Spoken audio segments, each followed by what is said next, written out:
Ini semua nanti gimana? Kita akan guna bahasa Melayu atau bahasa Inggeris atau macam mana? Boleh cakap dua bahasa, Ustaz. Dua bahasa ya? Segitu juga kan. Dan kawan-kawannya nanti akan join mungkin jam 4-an. Mungkin sebagian masih ada yang ada ders. Ya. Dan dia nanti insya Allah join jam 4. Jadi mungkin kita boleh mulai melakukan jam 4. Mungkin boleh kita berkenalan, Ustaz. Setiap ini ada Ustazah Ain, Nur Ain. Kak Ustazah. Michael Ustaz. Assalamualaikum warahmatullahi. Nah ini asal dia Malaysia. Dia tinggal Kak Bedok, Ustaz. Ustaz kan di IAIUM ya? Iya, betul. Ain Bedok kan? Bedok? Apa Bedok? Bedok, sorry. Tak, Kak Malaysia Gombak. Gombak. Gombak. Kampung saya kat Gombak, Ustaz. Oh, Masya Allah. Tinggal Gombak ke atau asal Gombak? Saya asal Gombak tapi tinggal sekarang kat Ceras. Kat Ceras. Ini ada kawan-kawan lain juga tapi majority dari Indonesia. Semuanya pelajar di sini ya?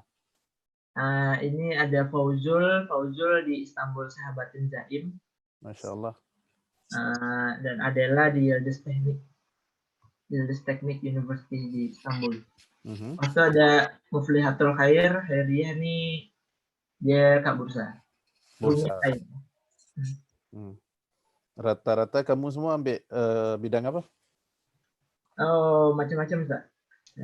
Ada yang politics, ada juga yang science. Tapi kalau science. Ya. Tapi Kak Bursa ini lagi banyak yang ambil ilahiyat. Ilahiyat. Tapi kalau yang budak Melayu ada berapa yang ilahiyat, Kak Bursa? 5 budak Melayu lah. Melayu apa? Melayu itu Malaysia ke? Tak tahu. Siapa? Nurul. Lalu Balkis. Budak Thailand di Turki ada berapa? Budak Thailand 100 kok ini. Di mana? Seluruh Turki.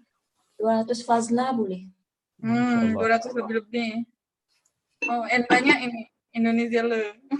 1000 paling udah. Thailand kebanyakannya dari mana Pak Tani?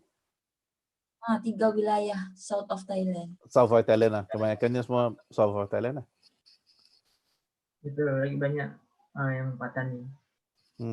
Ada kawan-kawan macam dari Filipina dan Myanmar, tapi sangat sedikit ya. Mungkin tak lebih dari 20 atau 30. Tak lagi banyak. Dan banyak dari mereka pun tak boleh cakap Melayu. Terus kita nak cakap pun dengan English. Atau dengan Turki. Muka dia orang macam muka orang Melayu tapi tak boleh cakap Melayu. Mungkin juga kan nggak bisa juga nih. Ustaz dah bawa ini spouse ke Istanbul. Tak dengar apa dia? Spouse. Your spouse is Istanbul. Oh, ada di sini ya. Dia dah apply magister di Istanbul Sabahattin Zaim University IZU, clinical psychology. Tapi sekarang pun masih lagi tengah buat kursus Tomar ya. Tengah buat kursus Tomar. Ini ada Fauzul Azim, dia ambil kursus master degree di IZU. Assalamualaikum Ustaz. Waalaikumsalam warahmatullahi. Fauzul, kabar sihatnya? Alhamdulillah sehat Ustaz. Alhamdulillah. Kamu ambil kursus apa di IZU? Hai Ustaz. International Relation. Ya. Gimana IZU? Okay. Many Indonesian people. A lot.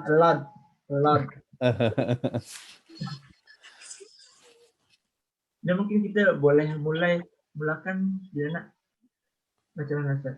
Boleh terpulang. Saya ada slides dan slide saya siapkan dalam bahasa English.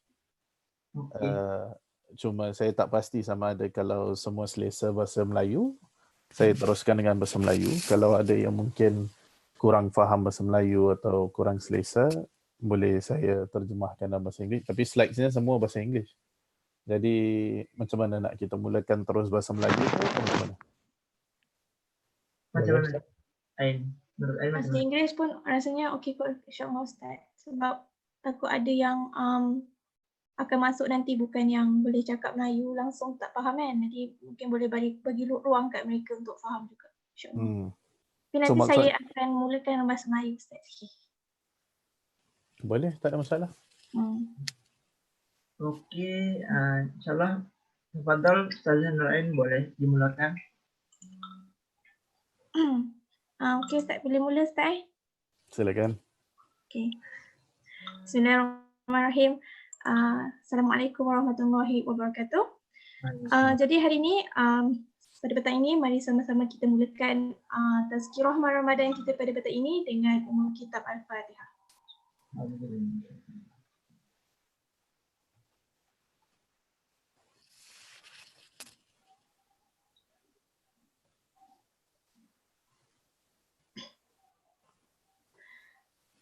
Jadi Alhamdulillah hari ini kita dapat sama-sama berkumpul melalui medium online kita pada hari ini, dan Alhamdulillah juga pada bulan Ramadan, dengan harapan semoga setiap amal dan perlakuan ataupun tindak tanduk kita ini akan menjadi asbab untuk kita mendapat kebaikan daripada Allah Subhanahu Wa Taala.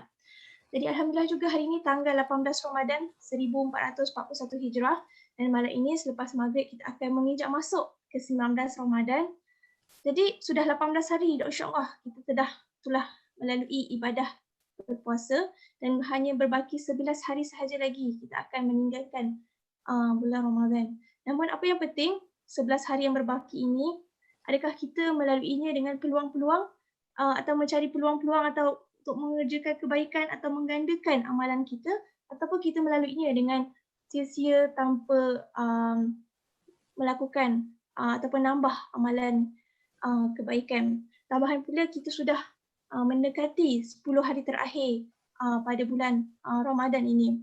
Seperti mana yang diriwayatkan dalam sebuah hadis, Rasulullah SAW sendiri memperbanyakkan ibadah pada 10 terakhir melebihi daripada malam-malam sebelumnya, seperti mana yang diriwayatkan oleh Aisyah radhiyallahu anhu berkata, maksudnya Rasulullah SAW apabila masuk malam 10 terakhir Ramadan, baginda menghidupkan malam yakni dengan ibadah, mengejutkan keluarga untuk bangun beribadah, bersungguh-sungguh dalam beribadah dan beruzlah dan dari isteri-isterinya. Hadis yang diriwayatkan oleh Bukhari dan Muslim.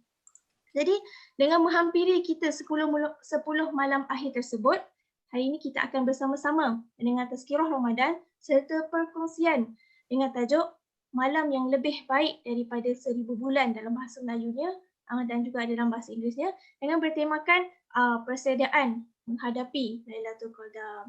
Dan Alhamdulillah hari ini bersama kita hari ini Ustaz Nuzulul Qadar. Assalamualaikum Ustaz. Assalamualaikum warahmatullahi. Selamat datang Ustaz. Hoş geldiniz. Hoş bulduk. Terima kasih banyak. Jadi terima kasih kerana bersama-sama dengan kami hari ini. Jadi sebelum kita mula Ustaz, saya akan bacakanlah sedikit latar belakang Ustaz, sebab orang kata tak kenal maka tak cinta. Jadi hari ini saya akan bacakan sedikit latar belakang Ustaz Nuzul untuk pengetahuan dan sesi berkenalan bersama Ustaz. Boleh Ustaz? Silakan. Okey. Jadi nama penuh beliau adalah Ustaz Nuzulul Qadar bin Abdullah yang berasal daripada Singapura. Beliau adalah salah seorang pelajar PhD di Ibn Khaldun University dalam bidang hadis, dan beliau juga adalah ketua editor ashadis.sg, iaitu salah satu platform pembelajaran hadis dalam talian dan dihususkan di Singapura. Betul ke Ustaz? Ya, betul. Masya Allah Ustaz. Dan juga beliau adalah pengarah executive director of Sohwah Books. Jadi sedikit latar belakang pendidikan beliau. Beliau mendapat pendidikan pertama beliau di Madrasah Al-Junaid Al-Islamiyah pada tahun 1997 hingga 2008. Seterusnya menyambung pendidikan beliau di peringkat ijazah sarjana muda degree atau lisans di Universiti Islam Antarabangsa IIUM, IIUM, iaitu dalam bidang Kampung sendiri tu. Ya, International Islamic University Malaysia. Betul. Ya, dalam bidang Quran dan Sunnah dan minor dalam bidang Political Science. Jadi, dan beliau juga adalah salah seorang pelajar terbaik di fakulti beliau. Minat yang mendalam dalam bidang ilmu membawa beliau menyambung pembelajaran beliau dalam bidang ijazah sarjana, master, yuksak lisan di University of Jordan dalam bidang hadis. Bukan itu saja, bahkan beliau mendapat pendidikan bersama bimbingan para ilmuwan terkemuka seperti Prof. Dr. Sharif Al-Quda di Jordan dan juga Prof. Dr. Abu Alaid Al-Khair Abad di India dan ramai lagi. Selain itu, beliau banyak juga menghasilkan penulisan dalam bahasa Melayu, bahasa Inggeris dan juga bahasa Arab. Antara yang menarik minat saya adalah manhaj wasati dalam bidang berinteraksi dengan teks menilai dakwaan pencegahan hadis. Wasati methodology in interacting with conflict text evaluating the claim of Muhtalif al-Hadis yang telah diterbitkan pada tahun 2016. Jadi saya rasa tanpa membuang masa lagi, mari sama-sama kita mendengarkan tazkirah yang akan disampaikan oleh Ustaz. Dengan segala hormat saya mempersilakan Ustaz Nuzulul untuk meneruskan tazkirah kita pada petang ini. Tafadhal masykurah Ustaz. Pertama sekali, Assalamualaikum warahmatullahi wabarakatuh semua. Bismillahirrahmanirrahim. Innal hamdalillah nahmaduhu wa nasta'inuhu wa nastaghfiruh wa na'udzu billahi min shururi anfusina wa min sayyiati a'malina. May yahdihillahu fala mudhillalah wa may yudlil fala hadiyalah. Asyhadu an la ilaha illallah wahdahu la syarikalah wa asyhadu anna Muhammadan abduhu wa rasuluh. Qala Allah azza wa jalla, a'udzu billahi minasyaitonir rajim. Ya ayyuhalladzina amanu taqullaha haqqa tuqatih wa la tamutunna illa wa antum muslimun. Fa inna asdaqal hadithi kitabullah wa khairal hadi hadi Muhammad sallallahu alaihi wasallam wa syarral umuri muhdatsatuha fa inna kulla muhdatsatin bid'ah wa inna kulla bid'atin dhalalah wa kulla dhalalatin finnar. Brothers and sisters in Islam, let us begin our session today by extending our gratitude to Allah subhanahu wa ta'ala simply by saying Alhamdulillah. If today you have yet to say Alhamdulillah for all of the blessings that Allah subhanahu wa ta'ala have bestowed upon us, Allah subhanahu wa ta'ala has been giving us a lot of things. Allah subhanahu wa ta'ala has been giving us blessings prior to this. Allah subhanahu wa ta'ala is giving us blessings now. As we are speaking now, Allah subhanahu wa ta'ala is giving us blessings. And Allah subhanahu wa ta'ala is going to give us and provide with us blessings in the future as well. So it is very appropriate for us as servants of Allah subhanahu wa ta'ala, for the very least, to say Alhamdulillah. Maka hari ini insyaAllah saya telah diminta untuk berbicara dalam bahasa English. Betul ya? Atau campur ke atau macam mana? Kita akan, apa pun, saya telah sediakan slides dalam bahasa English insyaAllah. Cuma kita boleh bincang dalam dua bahasa lah. Sebahagian rakan-rakan kita, some of our friends are more comfortable with Turkish language. My Turkish language is not proficient, but still insyaAllah I hope I can still understand and speak little bit of Turkish lah. Ini as Türkçe konuşabilirim. Tapi kawan-kawan lagi sini hojalar kan, masya-Allah lagi hebat-hebat ada kat sini. But when we speak about getting the best of Laylatul Qadr, so this is the topic that has been given about Laylatul Qadr is better than 1,000 months, and I believe all this information are quite available to all of us. So I thought that how can I then approach this topic differently, in the sense that it will not just be a normal discussion where we are going to have, but at least after this session we will view Laylatul Qadr in a different manner. It means in a better manner. So definitely if you just do a random Google, a simple Google, getting the best of your last 10 days of Ramadan, getting the best of Laylatul Qadar, atau cara terbaik untuk menunaikan ibadah pada 10 malam terakhir dan sebagainya, you will get 1001 articles telling you, okay, this is what you should do, A, B, C, D, and so on and so forth. So today I'm not going to delve into that. InsyaAllah hari ini saya tidak akan cuba untuk masuk ini yang kamu harus lakukan, ini yang kamu harus lakukan, atau ini yang kamu harus lakukan. Because I believe that all of you have substantial knowledge of Islamic foundation, and you all know what we should do.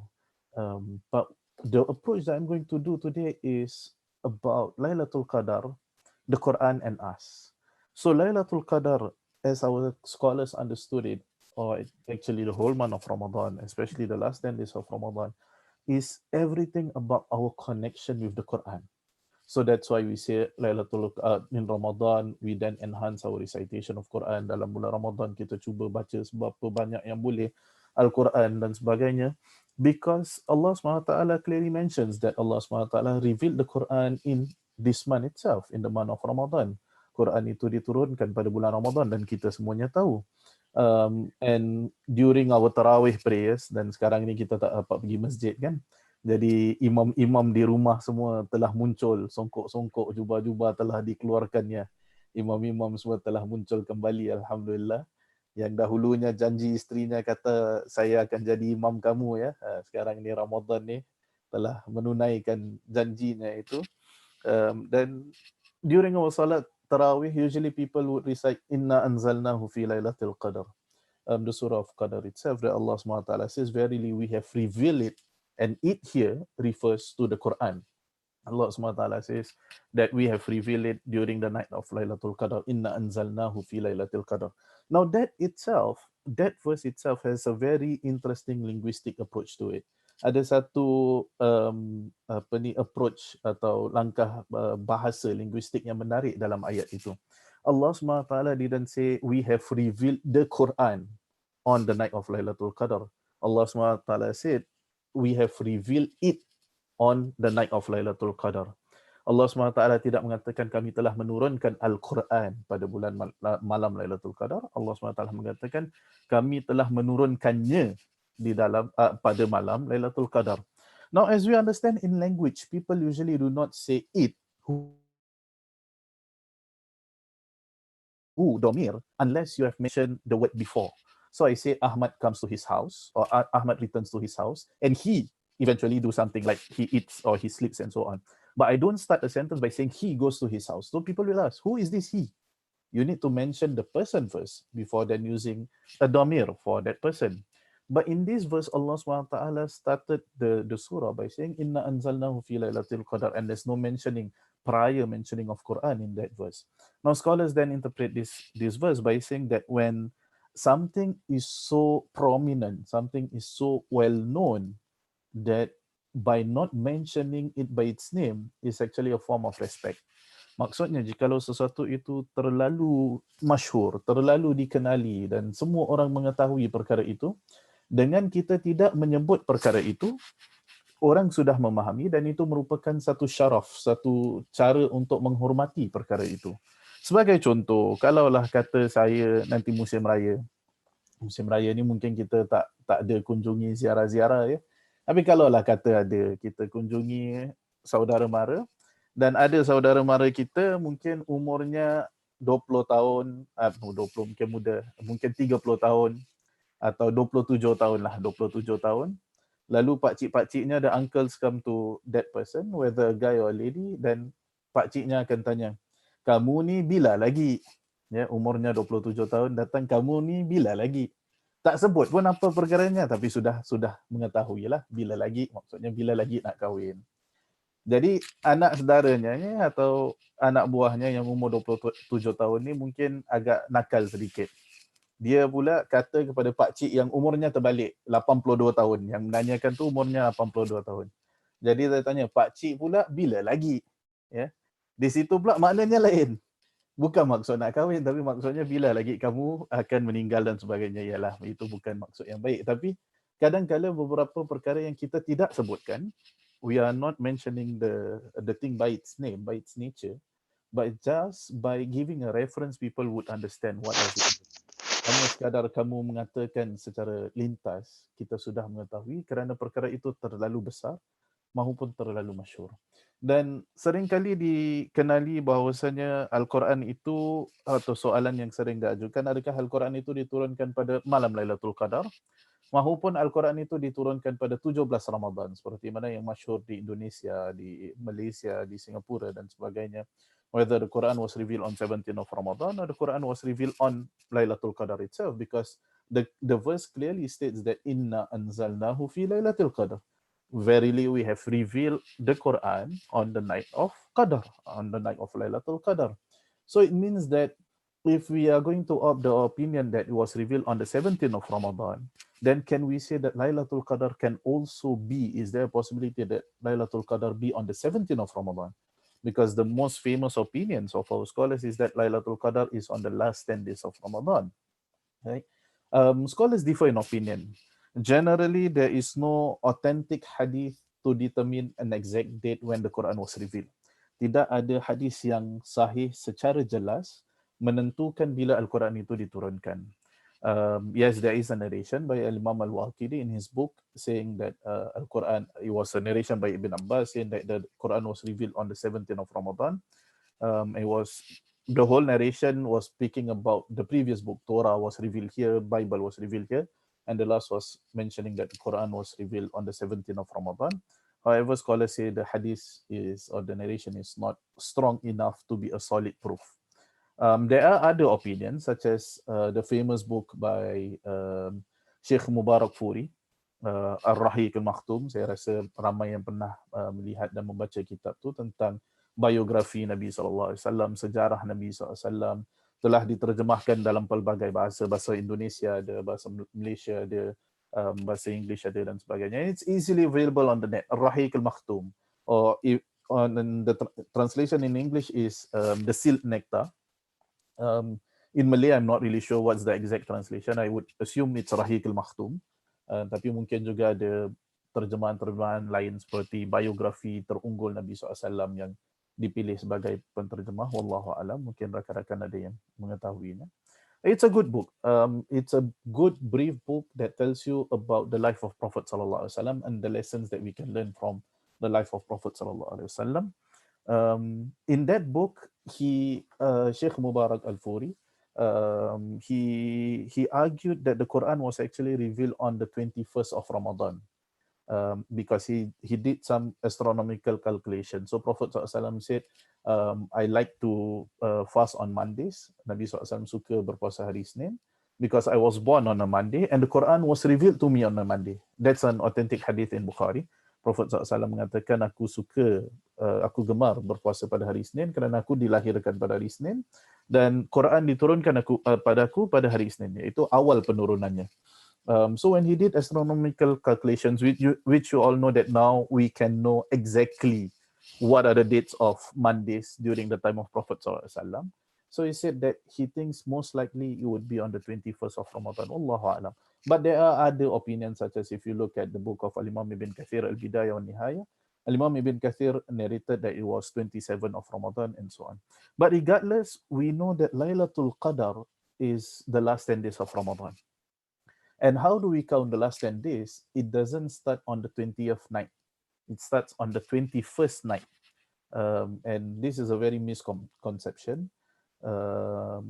Masyhur Inan Celera Aksine, kawan-kawan Turki ni biasa dengar tu kan. Iaitu selalu orang salah faham bahawasanya malam 20 adalah malam pertama bulan Ramadan. 10 malam terakhir. Tapi yang sebenar adalah malam 21. Kenapa malam 21? Sebab malam 1 hingga malam 10 merupakan malam 10 pertama, 10 malam pertama. Malam 11 hingga malam 20 adalah malam 10 malam kedua dan 21 hingga yang terakhir merupakan 10 malam terakhir bulan Ramadan. Even though that is the correct opinion, however, scholars usually encourage us to start from 17 Ramadan onwards, just so that maybe we did a miscalculation. Maybe the night that we thought is 21st is actually 20th, or 20th is supposed to be 19th and so on. So just to get that there might be a possibility of miscalculation, so scholars usually encourage us to start from the 17th of Ramadan. But what does that actually mean? It means that whatever we have been doing during Ramadan, it would be enhanced during the last 10 days of Ramadan. Maksudnya apa-apa yang kita telah melakukan dia macam kali 10. Jadi contohlah kalau sepanjang ini setiap hari kamu baca 1 juz, 10 malam terakhir tu sepatutnya mesti lebih. 1 juz setengah, 2 juz. Tu kalau ada yang sampai 1 juz lah. Ada yang mungkin Ustaz sibuk, Ustaz 10 muka surat pun tak tahu sampai ke tak. Yalah, kalau tak sampai 10 muka surat, maksudnya 10 malam terakhir tu kena lebih. Kena memperlebihkan kerana itu yang maksudnya kita berusaha seperti mana yang tadi Ustazah Ain Azlan telah membacakan hadis Nabi SAW. Datang 10 malam terakhir Nabi SAW akan berusaha dengan lebih. Dalam hadis yang Aisyah mengatakan syadda mi'zarahu, iaitu dia akan ketatkan tali pinggangnya. Prophet SAW will tighten his belt. What does that mean? Scholars differ in opinion, but generally scholars say it means that he will strive more. A few scholars, such as Al-Imam Ibn Hajar, gave a few opinions. He said that one of the meanings of tightening his belt, it means that during the nights of Ramadan, Prophet SAW, they were nights that Prophet SAW would have intimate relationship with his wives or with his spouses. Except during the last 10 days of Ramadan, he would then seclude himself only for Allah Subhanahu Wa Taala, what is known as i'tikaf. Iaitu Nabi SAW akan pergi ke masjid, duduk di masjid selama 10 malam Ramadan yang terakhir, duduk di i'tikaf dan kebiasaannya tidak keluar kecuali untuk hajat-hajat yang penting, untuk perkara-perkara yang penting. Nevertheless, we are unable to perform our i'tikaf, or most of us, at least during these last 10 days of Ramadan. The mosques are not going to be open. So there were questions, can I then segregate the rooms between myself and my spouse, or myself and my children? Jadi rumah yang ada 3 bilik, 4 bilik, boleh tak saya ambil satu bilik, isteri saya ambil satu bilik, satu kamar, saya duduk di satu kamar, anak-anaknya yang lain duduk di satu kamar sebagai i'tikaf. Generally, I wouldn't want to say yes, you can do that, because there is no scholarly opinion that says you can do i'tikaf outside of the mosque. So i'tikaf is only for the mosque. So I do not want to be the first person to suddenly come up with a revolutionary idea such as this and say, yes, you can do that. I think generally as Ahli Sunnah wal Jama'ah, we should always follow the majority of scholars, what they say and how they see what is fit and so on. And generally i'tikaf is highly attributed to the mosque. So it means you go to the mosque, you perform i'tikaf at the mosque. However, since now we are unable to perform the mosque, what can we do during the last 10 days of Ramadan? We can continue to do as per normal.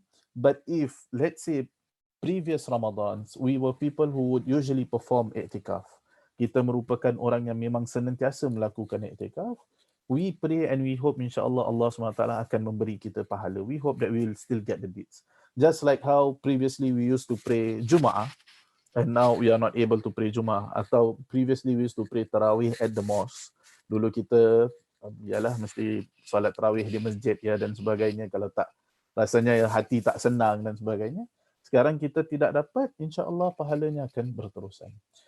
But today insya-Allah I'm going to discuss more about reading the Quran itself. So today there are 3 main points. However, I look at my slides, there are going to be a lot of slides. So some of the slides I'm going to just go through briefly, unless if you have any questions. Please feel free to interrupt me anytime. You can raise your hand, you can just unmute, ask a question. Or if you do not feel comfortable about doing that, you can always write in the chat box. And later on we can discuss the questions, inshallah. And I believe our Ustazah as a moderator, Ustazah Ain, and the organizers would be happy to hear from all of you as well, questions, comments, remarks and so on, or maybe even personal sharing of this Ramadan, the different experience and so on. It would be very nice to listen to all of you as well. So I'm going to hopefully shorten my session, which I do not know if I can do that. Hopefully, inshallah, I can. But please, Ustazah, if I'm going to exceed the limit, please inform me. I have a problem of taking care of time when I'm presenting. But 3 main things that I'm going to present. One is reading the Quran. How and why. Second, when we read the Quran, we should know the characteristics of the Quran. Kita harus peka akan keistimewaan Al-Quran itu sendiri. Ya, baru apabila kita menelaah Al-Quran, membaca Al-Quran, ia memberi makna dalam jiwa kita. Jikalau kita menganggap Al-Quran itu sebagai kitab-kitab lain, maka apabila kita baca dia tak ada zauq, dia tak ada beza antara membaca Al-Quran dan kitab-kitab lain. Tapi apabila kita dapat mengenali keistimewaan Al-Quran, which I believe all of you are aware of, insyaAllah, we can then focus more on the characteristics of Quran while we are reading the Quran itself. And the last would be understanding the maqasid of the Quran, which means understanding the higher objectives of the Quran. Now, of course, there are a lot of objectives of the Quran, but scholars usually say there are main objectives of the Quran. So when we recite the Quran, we look at the Quran as these are the higher objectives that I must apply in my life. Maksudnya apabila kita menelaah Al-Quran, membaca Al-Quran, kita lihat ini adalah matlamat atau tujuan-tujuan utama yang harus diterapkan dalam kehidupan kita. Ya, kenapa Quran diturunkan kepada kita? Tapi kita tidak lihat kesan ini dalam kehidupan kita. Sedangkan apabila ditanyakan Nabi SAW itu akhlaknya macam mana, Aisyah menjawab, karena khuluqul Quran. Akhlak Nabi SAW itu, his virtues, his attitude, his reception towards others was the Quran. It means he was like a walking Quran. Kalau orang ada walking dictionary, walking calculator, kalau mathsnya bagus, pintar dan sebagainya, kita kata walking dictionary. Prophet SAW was the walking Quran. So we should strive to be like that. When people see you, people would say, oh, this is how the Quran taught us. This is what we understood from the Quran and so on. But generally, we should read the Quran as much as possible, especially during the last 10 days of Ramadan. Is there a limit? Definitely, I cannot say a limit. It's based on a person itself. But as much as possible. If you have been reading 10 pages, 1 juz, try to read more. At least double of what you have been reading per day during the last 10 days of Ramadan. Because Allah SWT basically says in Surah Ali Imran that not everyone is the same. Laisu sawa. It means not everyone is the same. Yes, all of us are believers, but we are not at the same level. Now, the highest level would be qa'imatun yatluna ayatillahi ana al-layl wa hum yasjudun, which means they are those who stood up during the night and they recite the verses of Allah Subhanahu wa Ta'ala. So here we see first, you need to stand up during the night, which is the most difficult part. During reciting Quran after Fajr is easy, reciting Quran after Zuhur is easy, reciting Quran after Asar is easy. Tapi nak bangun pukul 2-3 pagi itu yang paling susah ya, paling sukar ya. But that is the best rate. That you should wake up during ana al-layl, which means the last period of the night. Now, even scholars argue, like for instance, in Mazhab Shafi'i, Tarawih is best performed during the last third of the night. So, can we perform Tarawih just right after Isha? Yes, you can. There's no issue. Because Tarawih is considered as Qiyamul Layl of Ramadan, so you can perform anytime after Isha. So, can I perform right after Isha, right after my Ba'diyah? Yes, you can. But the best period would be the last third of the night. So, my recommendation is that if you have been performing Tarawih right after Isha for this Ramadan, during the last 10 days of Ramadan, let's strive to perform Tarawih the last third of the night. What does it mean? You wake up about half an hour, or half an hour is not enough. I think 1.5 hours, like 1 hour 30 minutes before Fajr. Then you perform Tarawih. Maybe you will have a few minutes before that for sahur, for iftar, and maybe a few minutes for you to recite the Quran. But it means that after Isha, you perform Ba'diyah. So you perform Isha on time. Ya, waktu Isya kamu lakukan Isya, selepas itu lakukan Ba'diyah, selepas itu tidur. Then you sleep after that. Now that's the most difficult part, sleeping early. For us modern people, sleeping early is like not in our dictionary, but let's try to do it this Ramadan. After Isya, ya, selepas itu langsung kita ke kamar tidur dan tidurlah insyaAllah. Because the best would be standing up during the night, reciting the Quran, and prostrating, performing sujud during the night. In a very famous hadith, which I believe that you all are aware of, Prophet ﷺ said that envy is not justified except in 2 cases. Sifat iri hati ini tidak dibenarkan kecuali dalam 2 keadaan. One, a person who has been given the knowledge of Quran by Allah SWT recites it during the night and day and also acts upon it. And a man who has been given wealth by God spends it during the night and the day for the welfare of others seeking the pleasure of God. It means that envy here atau iri hati yang dimaksudkan di sini adalah iri hati kepada perkara-perkara yang baik, iaitu towards good things. Orang yang kita lihat, Masya Allah, Ahlul Quran, orangnya selalu membaca Al-Quran, senantiasa dengan Quran, tangannya ada Al-Quran dan sebagainya, always holding Al-Quran in his hand and so on. So we should be envious towards that people, not saying that we want bad things upon them, but we want to be like them. And someone who is generous. A very famous hadith. The second question is, in how many days should we complete the whole Quran? Khatmul Quran. So usually people ask this question during the start of Ramadan. This Ramadan, should I focus on khatam, completing the whole Quran? Or I don't want to khatam, I just want to revise my memorization. I have memorized a few surahs. bahagian kita hafal Yasin, Ar-Rahman, An-Nur dan sebagainya, I want to revise. Or I don't want to khatam, I don't want to revise, but I want to contemplate on the Quran. Ya, ni kawan-kawan kita yang philosopher ya kata, ya saya tidak ingin baca, saya hanya mau melihat Quran dan contemplate on the Quran. Which one should we do? Now, Ramadan is definitely the month of the Quran. It means that scholars unanimously agree that we should recite the Quran as much as possible. And what I mean by recite here, reciting the Arabic verses, the Quran itself, not the translation, the Quran itself as much as possible. However, scholars also note that recitation of Quran should come with contemplation. It means that while you recite the Arabic verses, maybe take a few minutes after your recitation to look at the interpretations or to look at the translations and try to understand these verses and how we can apply in our life. So it's not only about hanya baca translation, baca terjemahan sahaja. You still need to read the physical Quran, the Arabic form of the Quran, but at the same time you contemplate on the Quran. Al-Imam As-Suyuti in his book Al-Itqan, he says that the Salaf, the earlier generations, the predecessors, they used to recite 8 times of Quran per day. It means they complete 8 times per day, 4 in the morning and 4 in the evening. Dr. Yusuf Qaradawi commented on this. He said it's not possible. He broke down this into mathematical equations. He said that per Quran, or the 30 juz of the Quran, per juz there's 8 rubu'. 8 rubu' means 1 quarter, 1/4 Quran.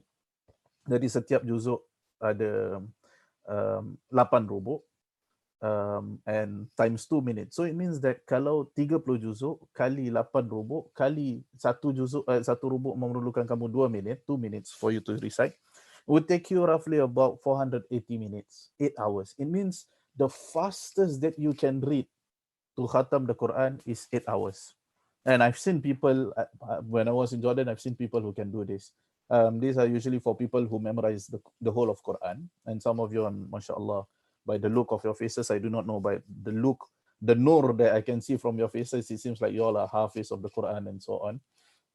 Because my experience, I'm not a hafiz, and may Allah SWT protect all the hafiz here, mashallah, you all are definitely higher than most of us, your status. But my experience interacting with the Hufaz, the Hafiz of the Quran, the memorizers of the Quran, it seems like if during 1 week you don't revise the whole of Quran, then your memorization would be very slow. Yes, you can once in a while try to select verses from here, from Surah Rahman, Surah Al-Mulk, Surah here, and so on.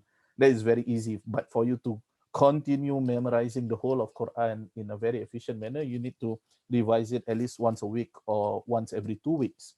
Which is quite interesting. For most of us, to recite the whole of Quran during Ramadan is difficult. Now they are revising it on a continuous basis.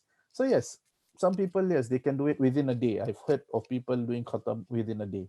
But now Imam Suyuti said that they used to do it 8 times per day.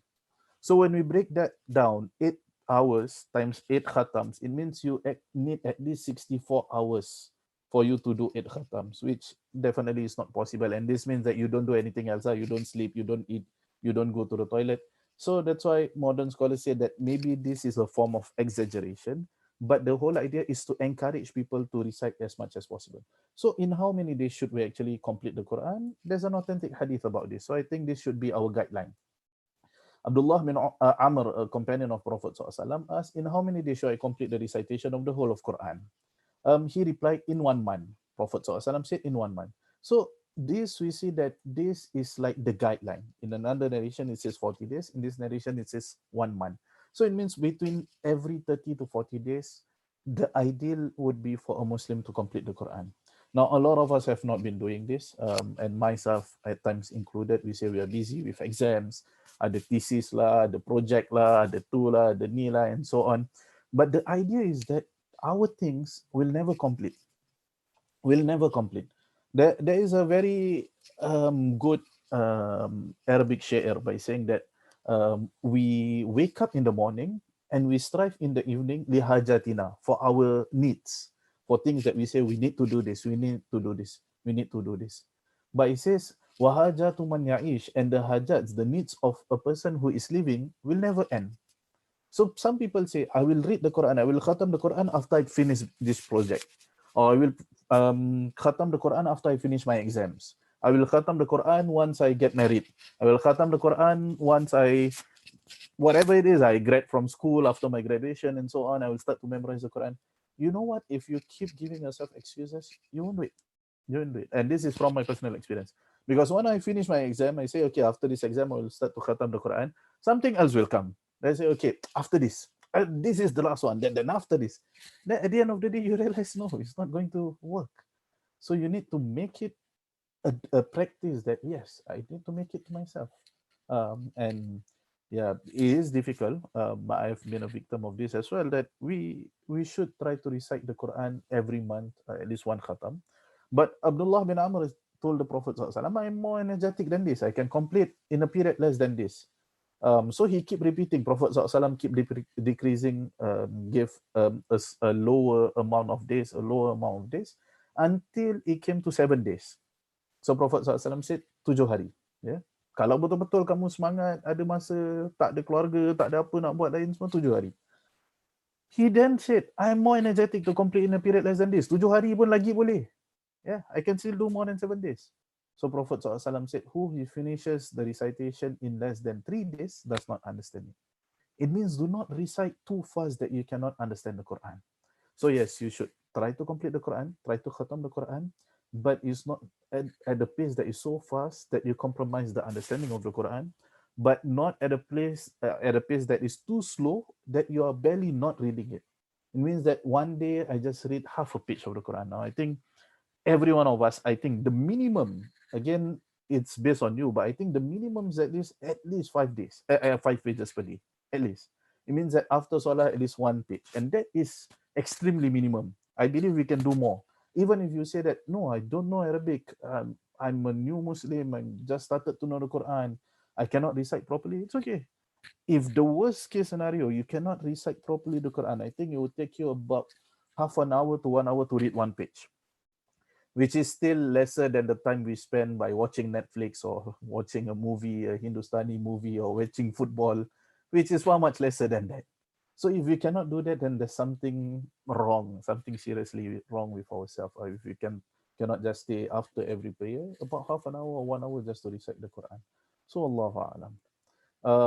But apart from reading the Quran, I'm going to go into understanding the Quran itself. Because when you read the Quran, you will find that there's a lot of things that you understand, whereas there are a lot more things that you don't understand.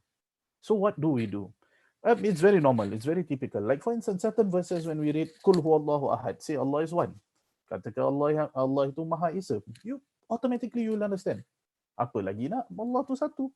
You will understand that. But there are certain verses that when you read, you say, no, I don't understand this meaning. What does it mean? So that's why Imam, the companion of Prophet ﷺ, Ibn Abbas, said there are 4 types of tafsir. There are 4 types of interpretation of the Quran. One is that everyone needs to know this kind of tafsir. And these are the simple verses of the Quran.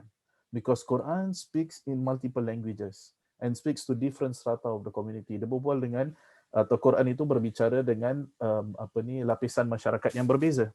Ya, sebahagian ayat berbicara dengan lapisan masyarakat yang mudah. Sebahagian ayat pula memerlukan pemahaman yang lebih tinggi, sebahagian ayat hanya ulama-ulama yang memahami lalu menerangkan pada kita. So that's what Ibn Abbas said. Everyone needs to know the meaning of certain verses. And these are the common verses such as Al-Fatiha, Qul huwallahu ahad, Qul a'udhu birabbin nas. When you read that verse, you will understand it automatically. So when you are going to read the Quran, pay attention to these kind of verses. Everyone needs to know. So you need to apply this in your life. There are a few verses Ibn Abbas says that it requires linguistic skills. It means at times you need to understand the nuances of Arabic language, which if you do the translation, at times you will get it, at times you won't get it. But certain translations, especially now we have seen a lot more better translations. Even though they might translate literally, then they will put in bracket maknanya sebenarnya this is the meaning and so on, which is quite good. At times, certain Qurans, they will give you, like on the side, the Hashia, they will give you certain meanings and certain key points that you can take away, which is quite good.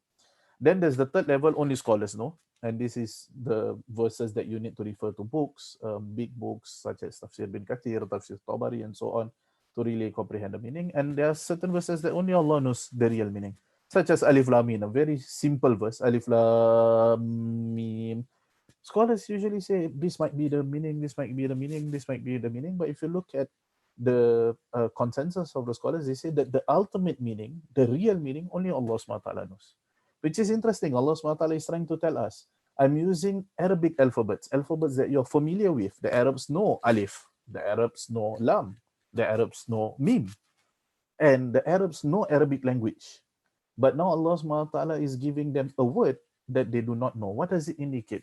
This indicates that Allah SWT only gives us a partial of knowledge. It means that kita tak mempunyai ilmu semuanya. Walaupun kita tahu apa itu alif, kita tahu apa itu lam, apa itu mim, tapi bukan semuanya kita mengetahui. So the knowledge that we have is extremely limited compared to the knowledge of Allah SWT, and to begin with, there's no comparison. So let us begin by looking at the characteristics of the Quran, ciri-ciri keistimewaan Al-Quran. The first is we need to understand that the Quran is a divine book. Divine book means that this is divinely inspired by Allah Subhanahu wa Ta'ala for Prophet Muhammad Sallallahu Alaihi Wasallam. So that's why you can see here that Allah Subhanahu wa Ta'ala mentions here that Allah Subhanahu wa Ta'ala sent a prophet and yatlu alayhim ayatihi wa yuzakkihim wa yu'allimuhumul kitaba wal hikmah. So prophet was sent down with this book, so a dispatch prophet, and he received a revealed book for us, for him to recite upon us these verses, for us to yuzakkihim wa yu'allimuhumul kitab wal hikmah. So what does it mean? This book will purify us and then teach us what is in the book and wisdom. Now this is very important. It means that divine book is not like any other book that you're going to pick. So you can pick a very good book, a very knowledgeable book, a very informative book, but that book doesn't necessarily make you a purified person. It doesn't change your life. But the whole idea of the Quran, one of the characteristics of the Quran is it's yuzakkihim. The whole idea is to purify souls. So it means the closer you get to the Quran, the more purified your souls should be. But that is how it is actually should be. So that's why you see that as a Muslim, there are two things, two relationships that you should always take care of. One is your relationship with the Quran. The second is your relationship with your prayers. Once you see that you are not taking care of these two things, you will see that you will be drifted away and away and away from Allah subhanahu wa ta'ala. It means that slowly you will be committing more sins, until one day you will feel that your life is empty. Kamu akan rasa diri kamu ni kosong. And we have seen this a lot. We have seen this multiple examples and countless examples that we can see.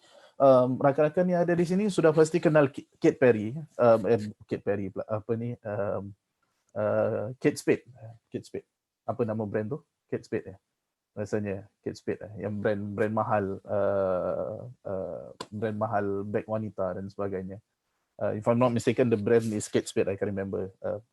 Kate Perry is something else. Kate Perry is an actor or actress. I can remember, but nevertheless, Kate Spade, I think, is a brand, if I'm not mistaken. So the name Kate is actually the owner of the brand, and that owner actually killed herself. It means she committed suicide. Now, if you look at the world from a very capitalistic perspective, you wouldn't understand. Hey, you have a very famous brand, and that brand is by your name. For instance, kalau lah saya ada satu brand namanya Nuzul Nike, for instance, it's my name, it's my brand, Nuzul Nike, and I must be extremely rich. People are dying to buy my brand. It means that people want to have my bag in their hands. Yet I feel that my life is empty and I commit suicide. Now, why is that so? I have all the money in the world. I have all the fame in the world. I have all the time in the world. I'm an extremely big celebrity. If I go out, people want to take my signature. People want to get married to me. People want to be my friends and so on. I have money that I can spend maybe for the next 7 centuries. I would still have a lot more. But because I do not have something that purifies my soul, I'm lacking from something that is empty inside. And Quran will fill that void, because Quran is a divine book. So divine book is very different from every other book. So Allah SWT says here that this book will take you from the manifest error, kesalahan yang sangat nyata yang telah dilakukan from the previous communities. It means that if you do not look at the Quran, then we will usually fall into this same manifest error if we neglect the Quran. So may Allah SWT protect us from this. This is divine book. The second characteristics is the Quran is a preserved book. When I say preserved book, it means that Quran is authenticity is 100% authentic, and accuracy is also 100% authentic. It means that any part of the Quran, if you're going to select, it is the words of Allah subhanahu wa ta'ala, it's from Allah subhanahu wa ta'ala, and the meanings of the Quran is 100% authentic. We need to believe in that. Sebagai Ahlu Sunnah wal Jamaah, kita harus yakin bahawasanya Quran ini maknanya 100% benar. And now this is a problem, because at times when people with modern ideas and modern ideologies, modern lenses, when we read the Quran, when we recite the Quran, we stumble upon something and we say, I'm not sure, this suddenly contradicts with science, this contradicts with history, this contradicts with modern ideas and so on. And this is what Ustaz Ain previously mentioned, that I briefly wrote. It's not a very good article that you all want to read, but I briefly wrote about this because my interest in hadith, yes, I'm studying hadith, but my interest in Quran and hadith is to look at the verses that people assume are contradictory to rationality, people assume are contradictory to history, people assume are contradictory to science, for instance. That's my not specialty, I'm not a specialist in that, but that's my interest. I like to do that. Of course, I study hadith, I study the narrations, hadith sahih kata, hadith da'if kata, and I understand that, but that's not my real interest. My real interest is to look at the text and how is this text being rejected by modern people. And we see that a lot. For friends who are studying in Turkey, you will see that a lot. Your professors are actually, and some of the professors are teaching ilahiyat, they are teaching Islamic studies, and they say, no, this hadith contradicts with rationality, so we should reject this hadith. So the first question is, whose rationality? Your rationality or everyone's rationality? Because to me, it doesn't seem to reject or contradict with my rationality. But we need to understand that when we say the Quran is a preserved book, when you read the Quran, when you recite the Quran, we argue and we believe that the Quran is 100% authentic and accurate in its meaning. Jadi bila Quran mengatakan sesuatu, kita yakin. And this becomes a problem usually when it speaks about scientific developments. Like for instance, majority of scientists that are living on this world, whether they are Muslims or not, majority of them believe in the concept of evolution of human beings. Mereka berkeyakinan bahawasanya manusia ini berubah atau asal manusia adalah dari satu spesies yang berbeza. Ya, walaupun sebahagian biasa orang kalau nak memperlekehkan hujan ni, mereka kata kita ni asal dari monyet. Jadi mereka kata mereka yang dari monyet ni lama kelamaan bulunya makin kekurangan dan sebagainya. Keturunan yang jauh sedikit dari monyet, bulunya kurang sikit.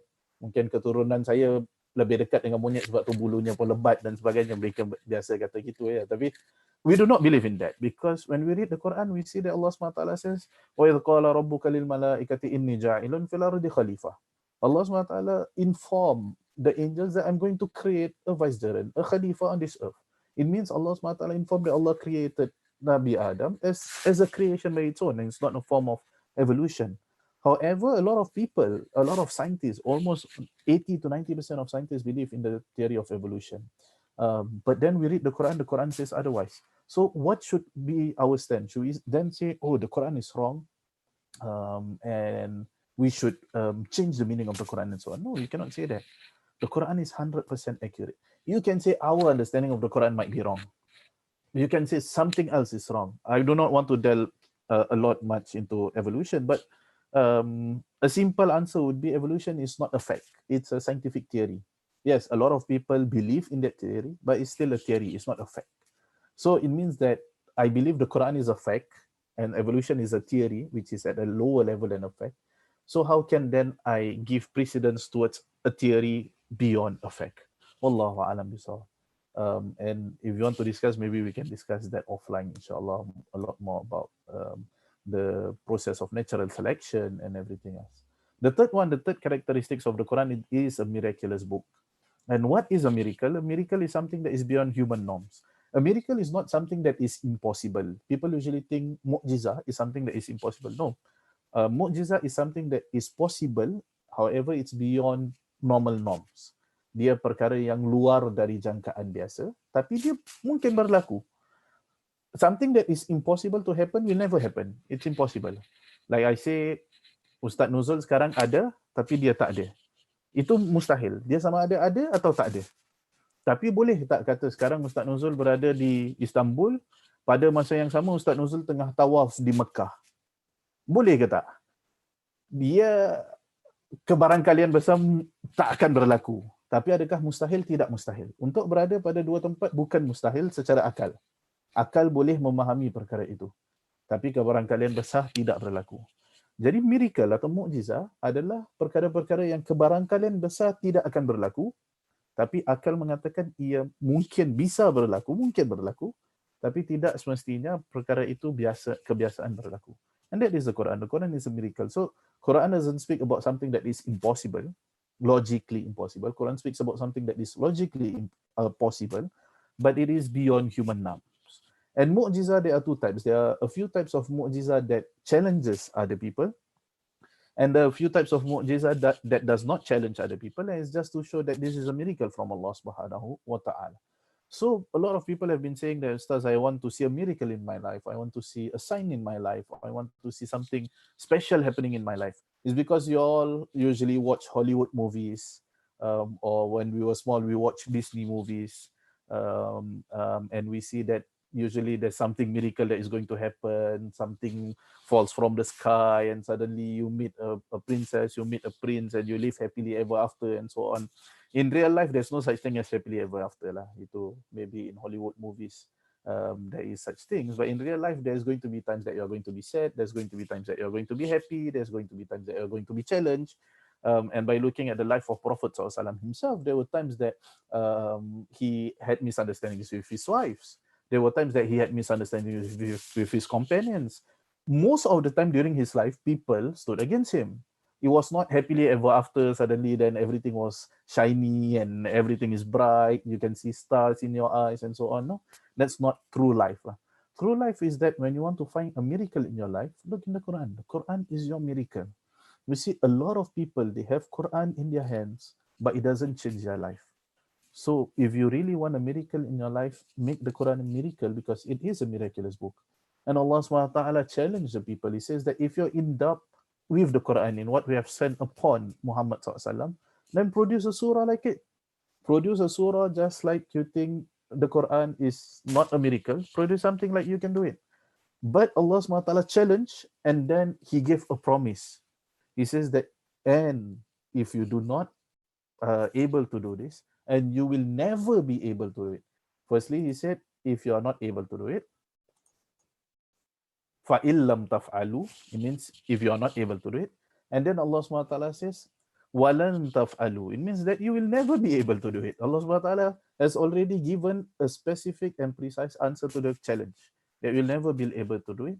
Then be scared of the Quran. It means read and contemplate the Quran, because those who try to challenge the Quran will enter the fire, where the fire, its fuel would be men and stones. May Allah SWT protect us from the fire, inshallah, all of us.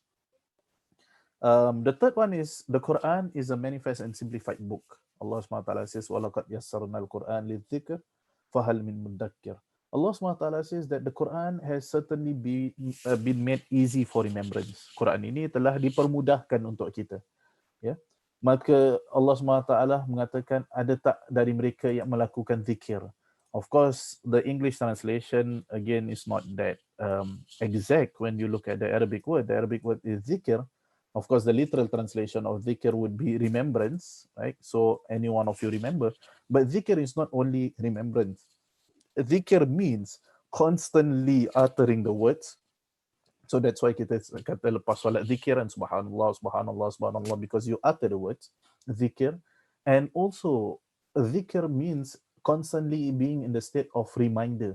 Selalunya kamu memikirkan perkara itu. Bukan sahaja ingat, bukan sahaja hafal, tapi perkara itu senantiasa ada dalam diri kamu.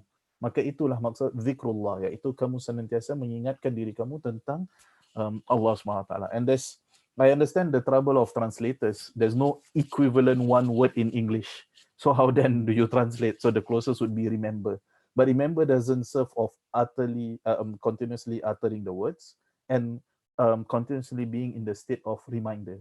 Means you remember Allah subhanahu wa ta'ala continuously. So it means that the Quran is a simple book. Simple book means that everyone can read the Quran and everyone should read the Quran. So we cannot say that, Ustaz, I do not know Arabic. You know Arabic, you can read the Quran. I do not know Arabic. I do not know Tajweed, so I do not read the Quran and so on. No, the Quran is for everyone. So we should encourage everyone to read the Quran, and it's been made easy for remembrance. But of course, as I've mentioned earlier, there might be verses that we do not understand in the Quran, because there are two general type of verses in the Quran. One is what Allah subhanahu wa ta'ala says in the Quran, there are muhkam verses, decisive verses. What does it mean? Those verses are very clear. You look at the verse, you know what's the meaning of the verse. Alhamdulillahi Rabbil Alamin. You know what is the meaning of the verse. All praises are due to Allah subhanahu wa ta'ala. It's very clear. But there are certain verses that are mutashabih, that these kind of verses would require a certain knowledge, such as knowledge of the sciences of the Quran, knowledge of the sciences of Hadith, deep knowledge of Arabic language, what we call as allegorical verses, that it doesn't provide you with the direct meaning. So whenever you read the Quran, whenever you stumble upon these kind of verses, it's okay. It's okay, just leave the meaning.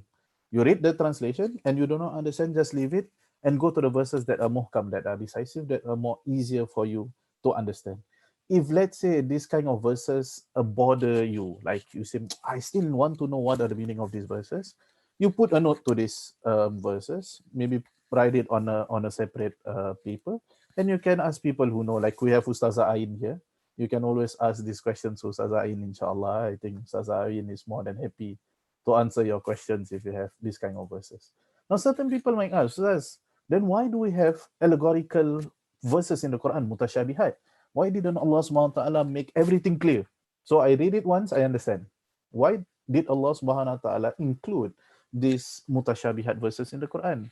Sebahagian orang kata ia agak menyukarkan manusia.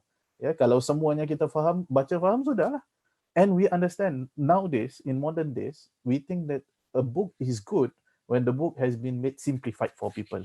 That's why ada psychology for dummies, mathematics for dummies, this for dummies, that for dummies, two for dummies, because they say that the better quality the book is when you make it more simplified for everyone to understand. But then the Quran is not that simplified. Allah says it's simplified. So there are clear verses, decisive verses, muhkam verses, but there are mutashabihat verses. There are verses that are not that simplified for us to understand. Scholars say there are four main reasons why there are mutashabihat verses. The first one is the nature of devotion calls for it. The nature of us submitting ourselves to Allah subhanahu wa ta'ala requires mutashabihat verses. What does it mean? If everything is clear, then there will be no one who is going to go against it. It means everyone will believe in it. So it's not a challenge anymore. For instance, if let's say I want to say I'm a magician, no one here will believe that I'm a magician. But if I show you that I can fly, then people would say, oh, this guy is a magician, because it's very clear. But at times, Allah subhanahu wa ta'ala gives us challenges in life and gives us difficulties so that to test us. If everything is easy in life, then there's no challenge for us. So that's why certain verses are decisive, whereas certain verses are allegorical, mutashabihats, to test our devotion to Allah subhanahu wa ta'ala. So when we meet these kind of verses, do we really believe in Allah subhanahu wa ta'ala?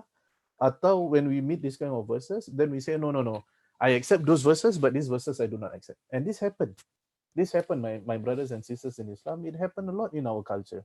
And sadly, unfortunately, may Allah subhanahu wa ta'ala protect us all, within the Nusantara region, it is very prominent. And again, I apologize for my brothers and sisters who are here. It is very prominent in Indonesia. If you look at the Nusantara region, those who delve in, or those who reject the Quran, or partially reject the Quran, or partially reject the Hadith, most of them are very prominent in Indonesia, then followed by Malaysia, then followed by other Southeast Asian countries. Singapore, Brunei, you have Philippines, Thailand, and others. But again, it's not because Malaysia is a bad country, because generally the population of Muslims in Indonesia is the biggest in the world. Now we have like 220 millions, 220 millions. Yeah. Yeah, 220. Yeah. So you have more number of Muslims. So you have more number of diverse views. Hence, you have people who are on the true path, and you have people who have swayed away from the true path. We are going to discuss a few examples later on, but there are a lot of people who like to pick these mutashabihad verses and then create problems for Muslims, and we see that a lot. Such as people who say, "What about the verse that allows husbands to beat wife and so on?" Now that's a mutashabihat verse. What does it mean? In what circumstances and so on? But if you just read it and you say, see, Islam promotes domestic violence. There's no such thing as Islam promote domestic violence. Read the whole seerah of Prophet ﷺ. When did you see Prophet ﷺ beating one of his wives? Anyone? When did you see the scholars are those who would usually beat their wives? Or the companions of Prophet ﷺ who beat their wives? Usually people who engage in domestic violence, their religious conscience are also usually very low. I'm not saying it's for everyone, but it's either they misunderstood Islam or they do not manifest Islam in their lives. So that's why you see that usually scholars, the saints, the companions, they are the ones who are better towards the family. And Prophet ﷺ said that khairukum khairukum li ahli, that the best of you are the best of people towards your family members. Wa ana khairukum li ahli, and I'm the best towards my family members. In another hadith, when it comes to Ramadan, Prophet ﷺ would be the best for his family members. Datang Ramadan, Nabi SAW paling baik terhadap ahli keluarganya. Maka jikalau kita ada keluarga, mungkin sebahagian duduk di luar negeri berseorangan, kesian ya, dalam masa kuarantin ni mungkin adalah agak sukar. Tapi sebahagian ada isteri, ada suami, ada ibu bapa dan sebagainya. Ramadan ini kita cuba jadi yang paling baik. Kita minta maaf, kita cuba bantu, kita memudahkan urusan orang lain dengan sebahagian apa yang kita boleh lakukan. Nature of the language itself requires certain things to be clear, certain things to be unclear or allegorical. You would see that when the language increases or the proficiency of language increases, things become more difficult for you to comprehend. Bahasa orang awam sangat mudah. Bahasa pensyair adalah sangat tinggi. Al-Quran memerlukan bahasa atau menggunakan bahasa yang paling tinggi. Therefore, there are certain things that are very easy, and there are certain things that are very artistic in nature and requires deep thought. Nature of human beings. Kita punya asal naluri manusia itu sendiri memerlukan kita untuk ada ayat yang jelas, ada ayat yang mutasyabihat. Apa maksud itu? Maksudnya kalau semuanya jelas, siapa nak belajar Islam? Siapa nak ambil Islamic Studies? Siapa nak jadi ulama untuk keluarkan tafsiran baru dan sebagainya? Semuanya jelas. Sudah, kamu nak tahu apa, buka saja Quran, sudah dapat jawapan dia. Kamu nak tahu ini halal ke haram, buka je Quran, dah habis. Tak ada ijtihad, tak ada orang yang cuba fikir, tak ada orang yang cuba menerapkan Quran dalam kehidupan baru, tak ada orang yang cuba untuk memperbaiki makna yang kita faham dan sebagainya, sebab semuanya sudah jelas. Maksudnya manusia akan jadi malas lah. Tak ada yang cuba usaha dan memahami. Tapi nature of human beings, kita kadang perlukan challenge. Kita perlukan test untuk kita revise balik apa yang kita dah belajar. Kita perlukan situasi yang susah untuk kita bersyukur akan apa yang kita dah dapat. So the nature of human beings are like that. And the fourth thing is nature of Islam. Nature of Islam is very good. We are going to discuss that later. But generally in Islam, there are things that are fixed. And usually these things are akidah and ethics. And there are things that are changeable or that are open to changes. And these things are usually what we call as fiqh. Such as what we see now. Now we are unable to perform Friday prayers at the mosque. So what should we do? Should we perform Zuhur and so on? So these things are changeable and not fixed, just like our Aqidah and the rest. And I know I'm behind time, so I'm trying to go as quickly as possible. But Allah SWT says here in this verse that those who usually try to seek and understand or those who run behind the allegorical verses, the mutashabihats, these are people, Allah SWT says, فَأَمَّا الَّذِينَ فِي قُلُوبِهِمْ زَيْغٌ فَيَتَّبِعُونَ مَا تَشَابَهَ مِنْهُ ابْتِغَاءَ الْفِتْنَةِ وَابْتِغَاءَ تَأْوِيلِهِ, which means that they usually seek discord and seeking an interpretation suitable to them. Means they want Islam to be like this, so they will just take any interpretation that they think which is quite familiar with them or that suits them, and they say this is the best interpretation that we have. a few examples, deviated interpretations, usually riba. You have heard opinions saying that, oh, riba is okay, riba is not haram, as long as two parties agree, then riba is okay, and so on. That is absolutely wrong. And scholars have rejected this. Allah SWT clearly mentions in the Quran, وَحَلَّ اللَّهُ الْبَيْءَ وَحَرَّمَ riba. Allah SWT has made bay, transactional dealings lawful for us, and riba haram for us. So even though that doesn't mean, even though we agree on riba, then we can do riba. For instance, if let's say I'm in need of money and I say, Mas Ramadan, can you give me like 2,000 lira? And Mas Ramadan say, can you give me 2,000 lira, but you need to pay back 2,500 lira. I said, can, no worries. And after that, I repay back 2,500 lira. And Mas Ramadan asks, are you happy? I'm happy. Now my business is good and everything, I'm happy. Now I'm giving you this 2,500 lira as a gift. It's not because you asked, it's a gift. I want to give you. So is that riba? That's riba. That's technically riba. Both parties are happy. No one is unhappy. But is it halal in Islam? It's not halal in Islam. There's no such thing as tarad, and there's no such thing as consensus riba. As long as it is riba, it is riba. Now, why? And people say, why? Both our party are happy. Now everyone is rich. No one is being a tyrant or so on.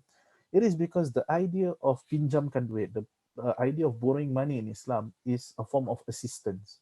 Kita pinjamkan uang untuk membantu. Ia bukan satu bisnes. Kamu nak bisnes, kamu jual kuda ke, kamu jual benda lain lah.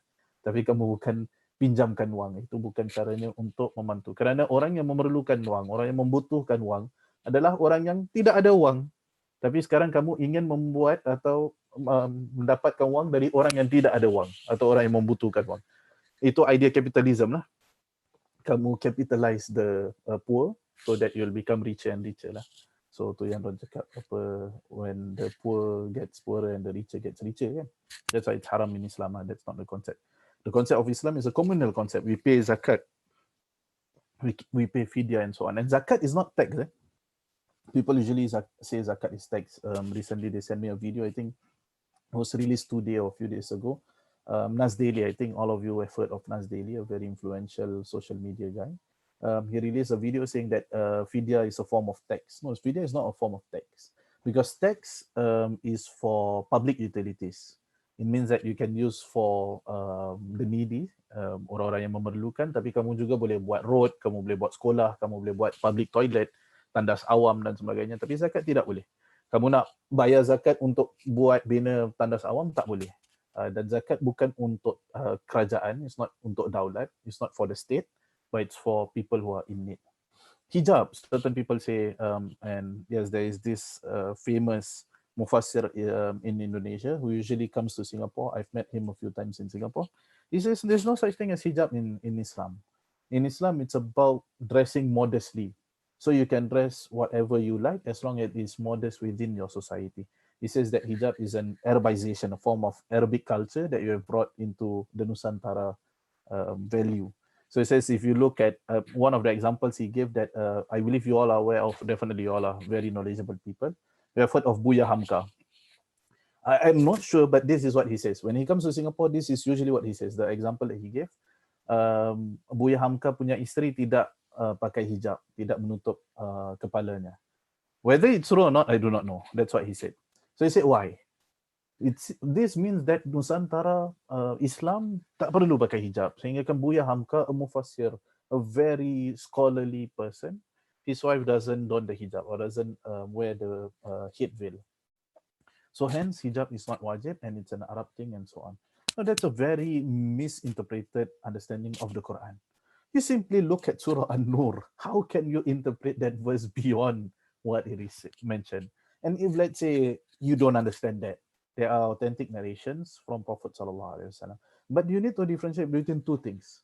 Someone who doesn't wear the hijab and someone who doesn't think the hijab is wajib.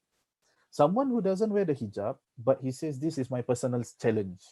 Sekarang saya belum memakai hijab kerana saya rasa ini cabaran diri saya. Mungkin saya perlu belajar lebih dan sebagainya, tapi saya tahu hijab tu wajib. InsyaAllah saya berdoa setiap hari, ya Allah, satu hari bukakanlah hati saya untuk pakai hijab. Orang seperti ini berbeza dengan orang yang datang kata, taklah, hijab tak wajib. Berbeza. Ya, orang yang pertama tak ada masalah. Cobaan. Iaitu seperti orang yang melakukan kesalahan lain lah. Orang yang minum arak tapi tahu arak itu haram. Orang yang berzina tapi tahu zina itu haram. Dan sebagainya. Baru beberapa minggu yang lalu, saya ada kelas seperti ini juga, Zoom. Akhir sekali selepas semua orang dah keluar, ada satu jemaah ni, dia tak keluar, dia tanya saya, Ustaz. Dia kata, Ustaz, saya nak minta pandangan. I want to ask you a question. Kata, silakan. Kata, saya ni dah kahwin, dah ada anak. Tapi saya masih lagi ada hubungan extramarital affairs dengan seseorang wanita. Dia kata, macam mana? Saya kata, haram lah. Tu, tanya soalan macam mana tu apa nak? Saya kata halal ke? Macam mana nak kata halal? Haram. Dia kata, tidak. Saya ni Ustaz, setiap hari saya solat taubat. Setiap hari saya menangis. Saya nak buat apa. Tapi esok hari nanti saya pergi juga ke sana. Jadi dia kata, saya tahu benda tu salah. Saya gini. Jadi adakah di sini saya ingin ambil pendekatan, saya ingin ambil approach, oh kamu ni neraka, kamu ni tak boleh pergi tempat lain dan sebagainya. Macam mana saya nak buat gitu? Dia kata dia setiap hari menyesal solat taubat. Saya pun tak setiap hari solat taubat. Dia setiap hari solat taubat. Lagi baik sisinya mungkin di sisi Allah dari saya. Tapi saya ingatkan dia, I reminded him of a hadith from Prophet SAW that there was a companion of Prophet SAW who used to drink alcohol. He was an alcoholic. So he came to Prophet SAW, he said, I drink alcohol. So Prophet SAW said, go and repent. Pergi taubat. He repented. He came back the next day and said, Prophet SAW, I've repented. Esoknya, hari keesokan hari, saya minum arak lagi. Saya sekali kembali ke perbuatan saya. I drank again. Prophet SAW said, go and repent. For the third time, the companion came and the other companions surrounding Prophet SAW, sahabat-sahabat lain, dah marah. Mereka mula berang and they got angry and they said, Prophet, let us beat this guy. This guy is trying to play with a religion. Taubat, minum lagi. Taubat, kembali lagi. Taubat, kembali lagi. Macam seumpama memperlekehkan, permainkan agama. Nabi SAW kata jangan. Nabi SAW kata dia orang yang ikhlas. Cuma dia sedang melawan nafsunya. He's trying to fight against his struggle. So yes, there is a difference between someone who doesn't wear the hijab but believes the hijab is wajib, and we do not condemn these people, compared to someone who says that the hijab is not wajib. That is very different. So this is the problem of deviated interpretations. Oneness of God. Ini pun masalah. They say that actually all religions are the same. Semua agama sama. Biasa kamu dengar, kadang kamu ada kawan Kristian, kamu ada kawan Yahudi dan sebagainya. Mungkin rakan-rakan di Indonesia mungkin masyarakatnya lebih pluralistik dari masyarakat-masyarakat lain. Atau sebahagian kawan-kawan di some of our friends maybe in Philippines, you have Christian friends and so on. By the time you have this discussion with them and trying to be polite, you do not want to offend your friend, then suddenly you say, at the end of the day, all religion are the same. That's a very deviated statement. Or very dangerous statement for a Muslim who believes in Allah SWT to say all religion is the same. No, all religion is not the same. It can never be the same. That's why there are differences. We can say that we respect everyone as human beings, humanity. We can say that. But when we say all religion is the same, what does that mean? It means that if I'm a Muslim and I'm a Hindu, it's the same. No, it's never the same. I believe in Allah SWT, in the oneness of Allah SWT. They don't. But the idea of religious pluralism, mereka kadang membaca beberapa ayat yang Allah SWT mengatakan innalladzina hadu innalladzina hadu wa nasara was-sabiina man amana billahi wal yawmil akhir sehingga akhirnya. So they say that the verse says that verily those who are Jews or those who are Christians or those who are Sabians, if they believe in Allah and the last day, and so it means that if you believe in Allah, in one God, some people even didn't say Allah, if you believe in the concept of goodness, they say Allah here means the concept of goodness. So any form of goodness. Lagilah a very deviated interpretation. So we do not do that. And alcohol, some of them say, alcohol as long as it doesn't cause any social harm. Kamu mabuk tak apa, tapi tak pukul orang, tak drive kereta, tak melakukan kerosakan, maka it's okay. All these are deviated interpretations. But the Quran is a holistic religious book. This is what I mentioned earlier. In the Quran, there are a few things that we need to note. The creed, the akidah in the Quran is unified message. Dari Nabi Adam hingga Nabi Muhammad SAW, semua message-nya sama. Tuhan satu, tidak ada Tuhan yang lain. Yeah, the message of akidah never change. But the Sharia changes. Yes. What we think is halal and haram now might not be halal and haram during the time of Prophet prophets, the other prophets, Prophet Musa, Prophet Isa, and so on. The Sharia changes. This is a flexible messages. And akhlaq, the virtuous messages also do not change. What we deem as wrong now is wrong back then.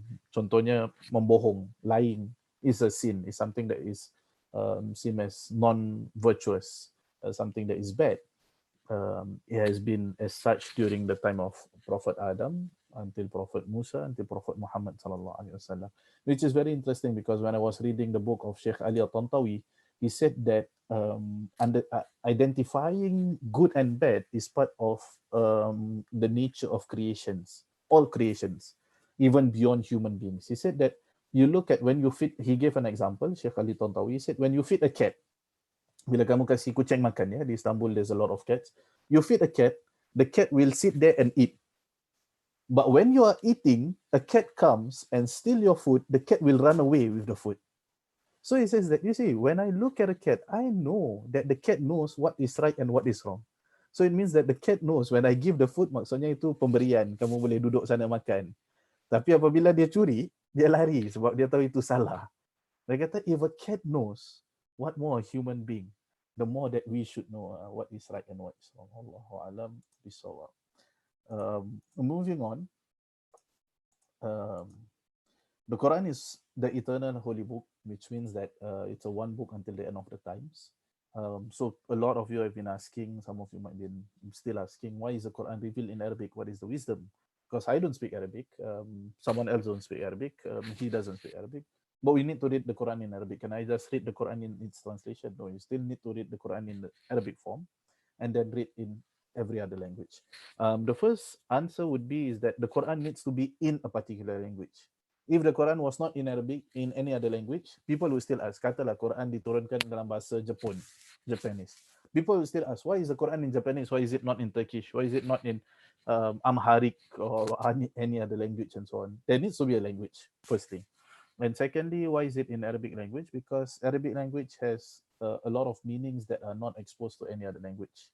It is almost impossible to translate certain things in Arabic language when it comes to certain other language. Let's just look at this example. Allah SWT says in Surah Yusuf that Allah SWT has revealed the Quran in Arabic language, لَعَلَّكُمْ تَعْقِلُونَ. In English, they translate it, and I took it from the normal translation, so you might understand. Is the word akal here just mere understanding? Now, the word akal has a lot of meanings to it. One is so that you ponder upon it, so you contemplate upon it, so you think about it, so you understand about it, so you differentiate between akil and ghairi akil, which is human beings and animals. Animals have emotions. They are sad, they're jealous, they become jealous and so on. Certain people think that cats do not become jealous. They do become jealous. If you have a cat and you try introduce a new cat and you see how jealous a cat can be, they have emotions. It's just that they do not have rational ability or rational capacity to think. So yes, Arabic language is a very profound language that we should read the Quran in Arabic language, and you can read it in other language. And part of the preservation of the Quran is keeping it in its original form. That's why we are forced to read Quran in Arabic language while we are reciting in our prayers, because that is when you preserve the Quran in its original form. If you look at other books, for instance, the most printed book in the world is Bible, bukan Quran. Buku yang paling dicetak di dalam dunia adalah Bible. However, there are various versions of Bible, and there are various languages towards Bible. So people who read Bible, they don't read Bible in its original language. Even at times, people who study Bible, they don't study Bible in its original language. But people who read the Quran and study the Quran, if you don't read and study the Quran in Arabic language, you are not reading and studying the Quran. It is the original language of the Quran. So kalaulah dibenarkan, katalah dibenarkan dalam solat untuk baca surah Al-Fatihah dalam bahasa Indonesia, dalam bahasa Melayu, dalam bahasa English dan sebagainya, then everyone would have their own interpretation, their own translation, and then we would not unite. Katanya kalau Mas Ramadan jadi imam saya, dia baca dalam bahasa Indonesia, saya baca dalam bahasa Melayu. Jadi macam mana saya nak tahu dia baca betul ke, saya baca betul ke, siapa salah ke, siapa betul ke? Tak boleh nak betulkan antara satu sama lain, ya. We cannot correspond between each other because he's reading a different language, I'm reading a different language.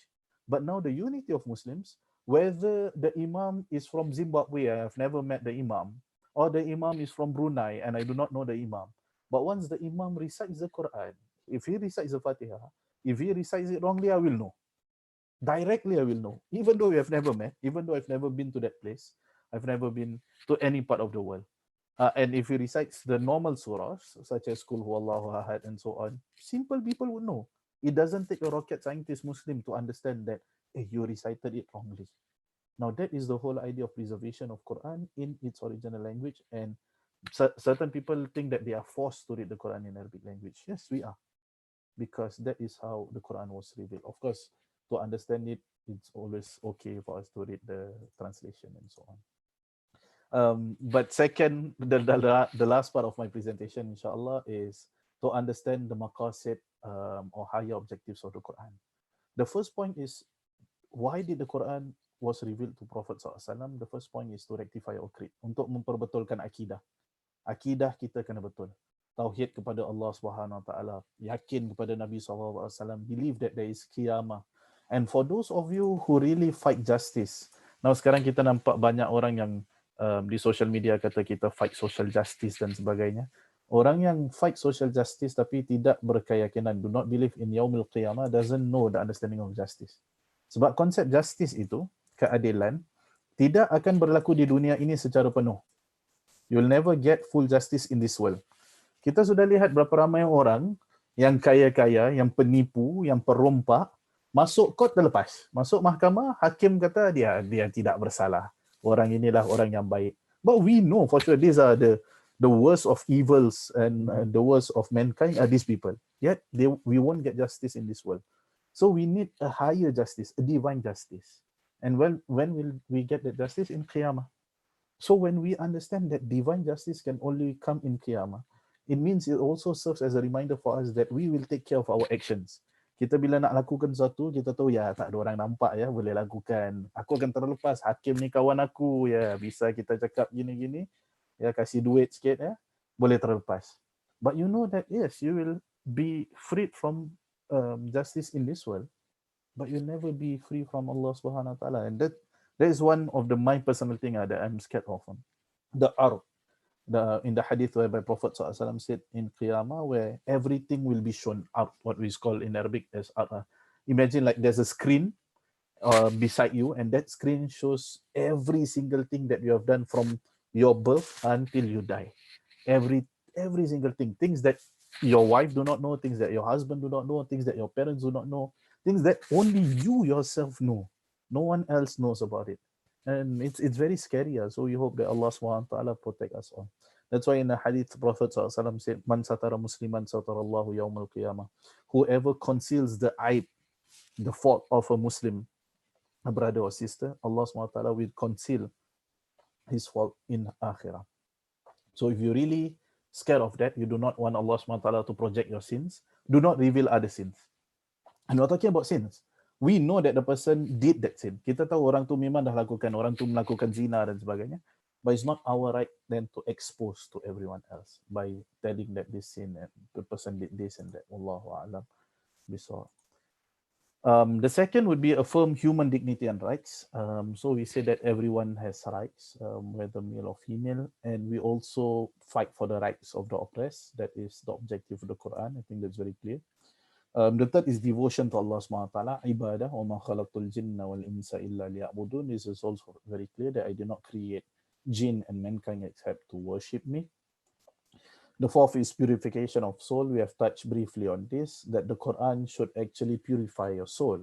When you read the Quran, it should be something that is purifying. So that is one of the higher objectives of the Quran. So throughout these last 10 days of Ramadan, when you read the Quran, try to ensure that it gives a purifying sense in your life. Rasanya jiwa ini dimurnikan dengan Al-Quran. Mudah-mudahan Allah SWT menerima amalan kita. The fifth is the Quran also speaks a lot about creation of family and community. Now this is very important. In these modern days, we have distorted understanding of what is family. Can a family be husband and husband? Can a family be wife and wife? And so on. Of course, in Islam, it is not permissible that, and that is very clear to all of you. But the idea in Islam that a family is a community and a community is a family. This is partly from the theory of Asabiyah by Ibn Khaldun, that he says that family families will create a community, right? But in Islam, a community is also a family.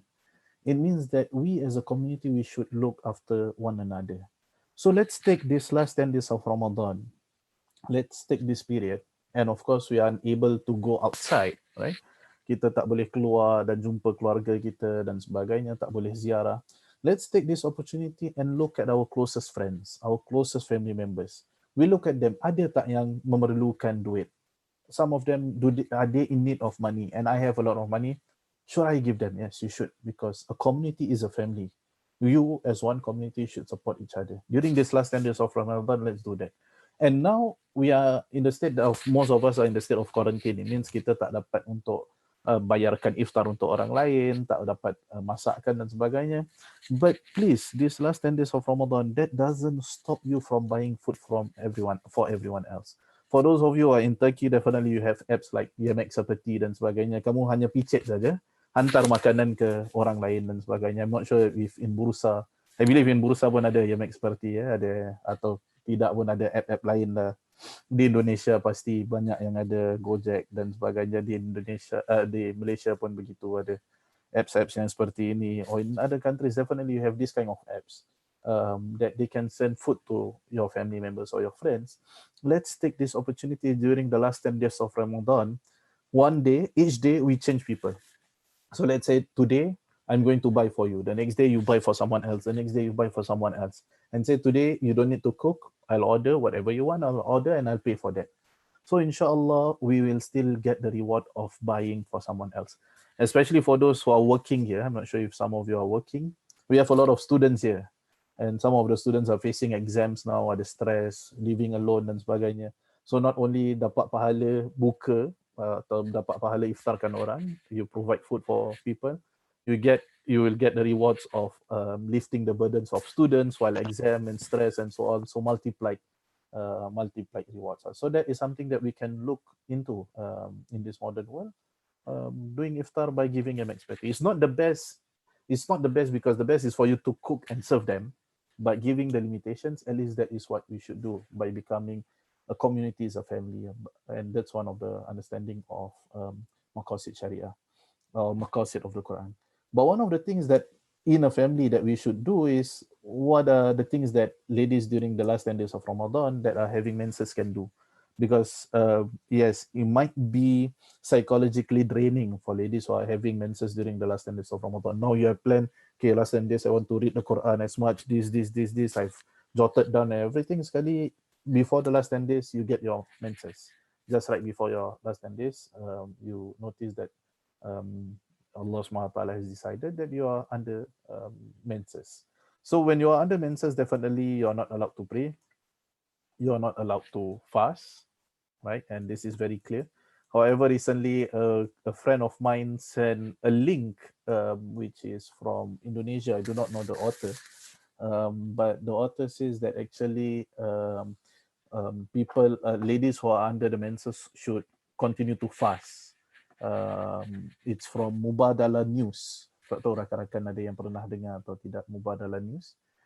Penulis, the author says that this is actually a fatwa from one of the previous muftis of Turkey by the name of Abdul Aziz Bayandir, that says ladies during menses they should fast, and he says that there's no verse or no hadith from the Quran that discourage ladies from fasting, and that's not true. That's not true. That is again a deviated interpretation of Islam. There has been the ijma of scholars saying that no, when they are during their menses they should not pray and fast.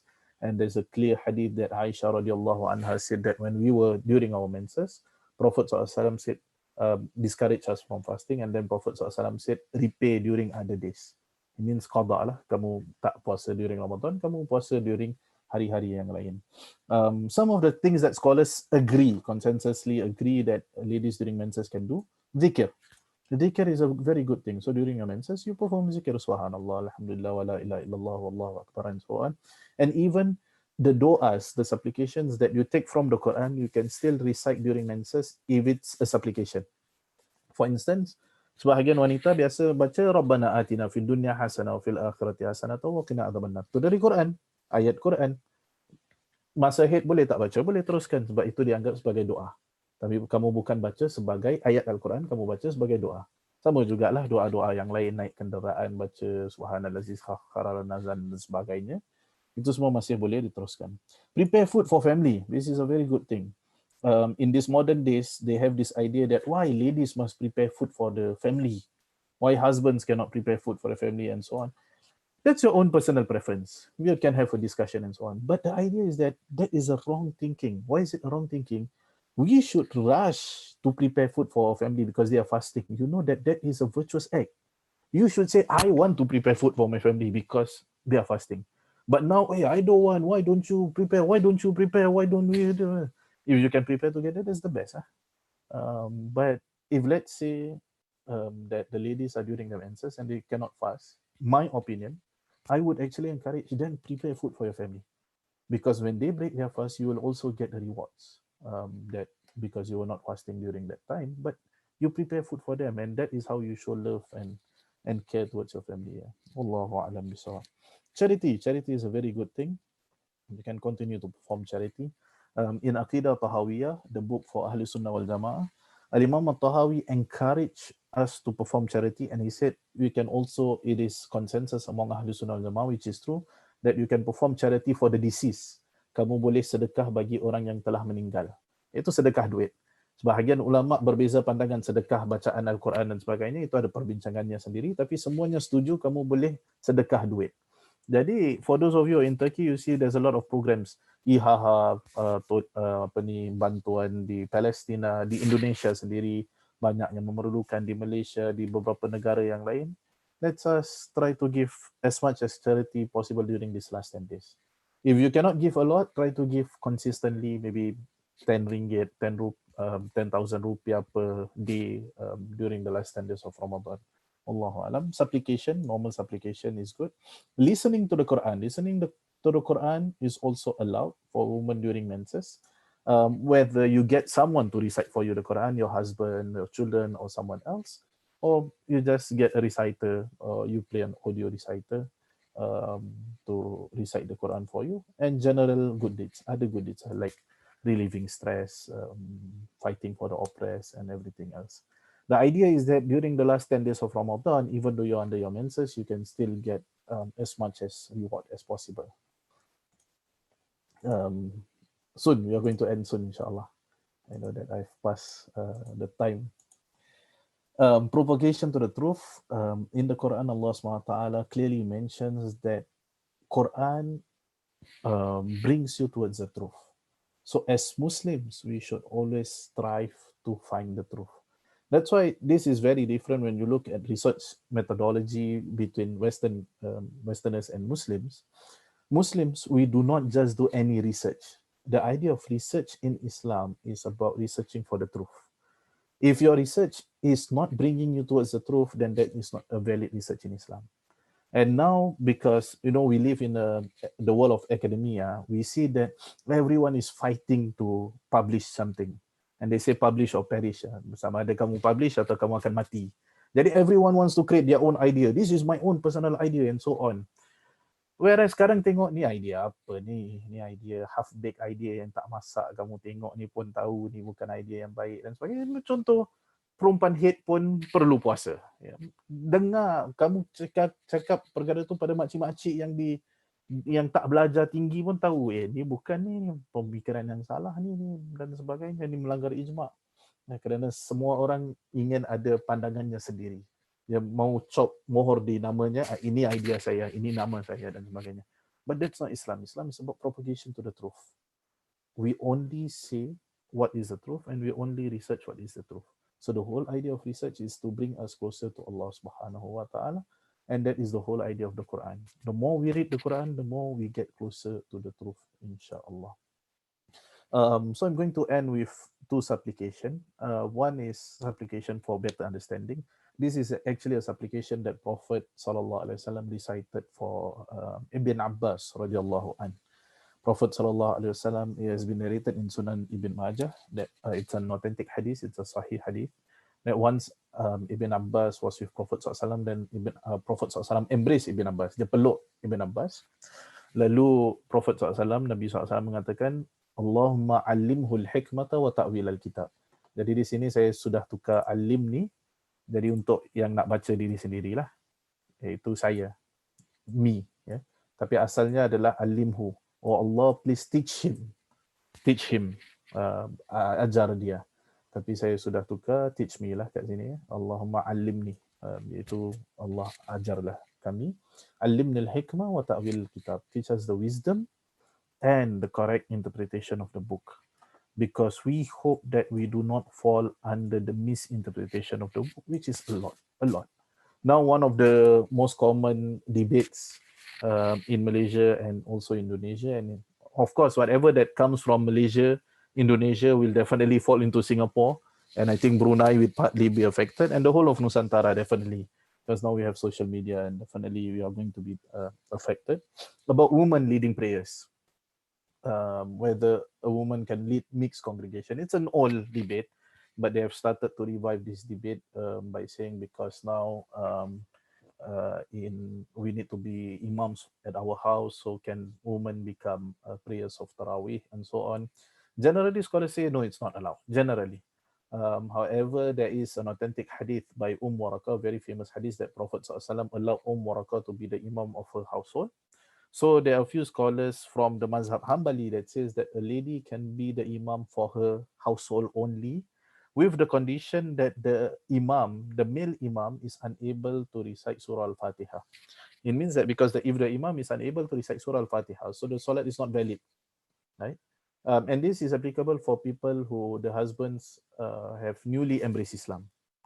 So the husband doesn't know how to recite Fatiha and so on. So how can you expect the imam, the husband, to be the imam? So while the husband is still learning the Islam, learning Surah Al-Fatiha, the wife can be the imam in a very secluded context. It means in their own household.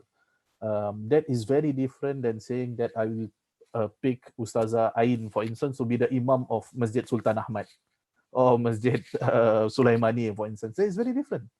And that is taking the sayings of scholars outside of context. But people like this. People like weird opinions. People like unfamous opinions, not the mainstream opinions.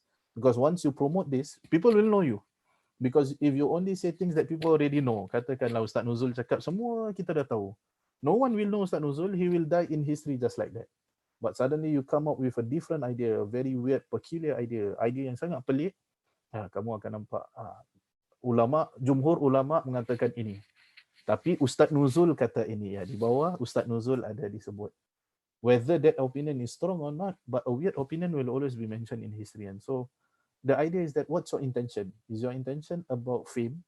Is your intention so that people will share your likes, will share your views, will like your Instagram postings, will share your Twitter posts?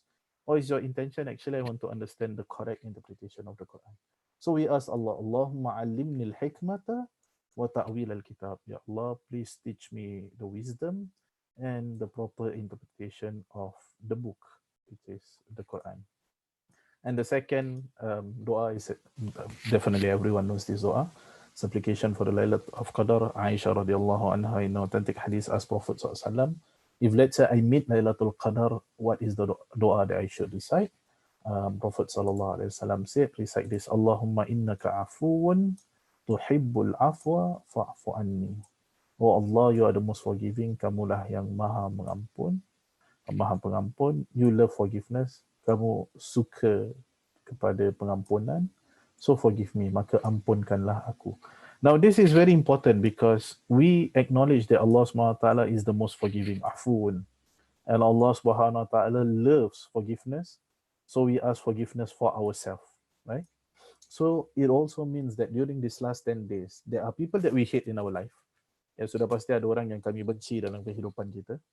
During these last 10 days of Ramadan, try to forgive these people as much as possible. Cuba untuk ampunkan atau maafkan orang-orang yang ada ni seberapa banyak yang kita mampu. It's not an easy thing, it's a difficult thing, I agree. But because you are prostrating to Allah, kamu tengah sujud ke Allah, you are asking, Ya Allah, please forgive me, Ya Allah, please forgive me, tapi kamu tak nak maafkan. Kamu kata, Ya Allah, ampunkan aku, tapi bila orang lain kata, kau ampunkan, tak ada, sampai mati aku tak akan ampunkan kau. 7 keturunan kamu akan dimurka dan sebagainya. Ya, kami orang Melayu ni suka murka atau orang Nusantara ni lah, kalau kisah-kisah kita yang lama dimurkai sehingga 7 keturunan ya. Dulu mereka kata Langkawi tu tak maju kerana dimurkai kerana 7 keturunan dan sebagainya.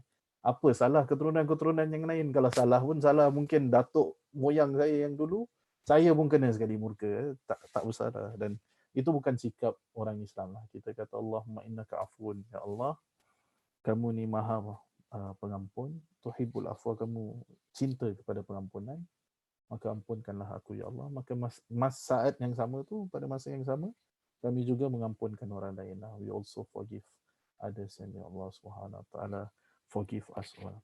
So when should we recite this? Scholars usually say during the last 10 days of Ramadan. Some of you might have been reciting this during the first of Ramadan. It's not wrong. It's a general dua. It's a normal dua. You can recite outside of Ramadan as well. But when you look at the hadith specifically says this is the dua for Laylatul Qadar.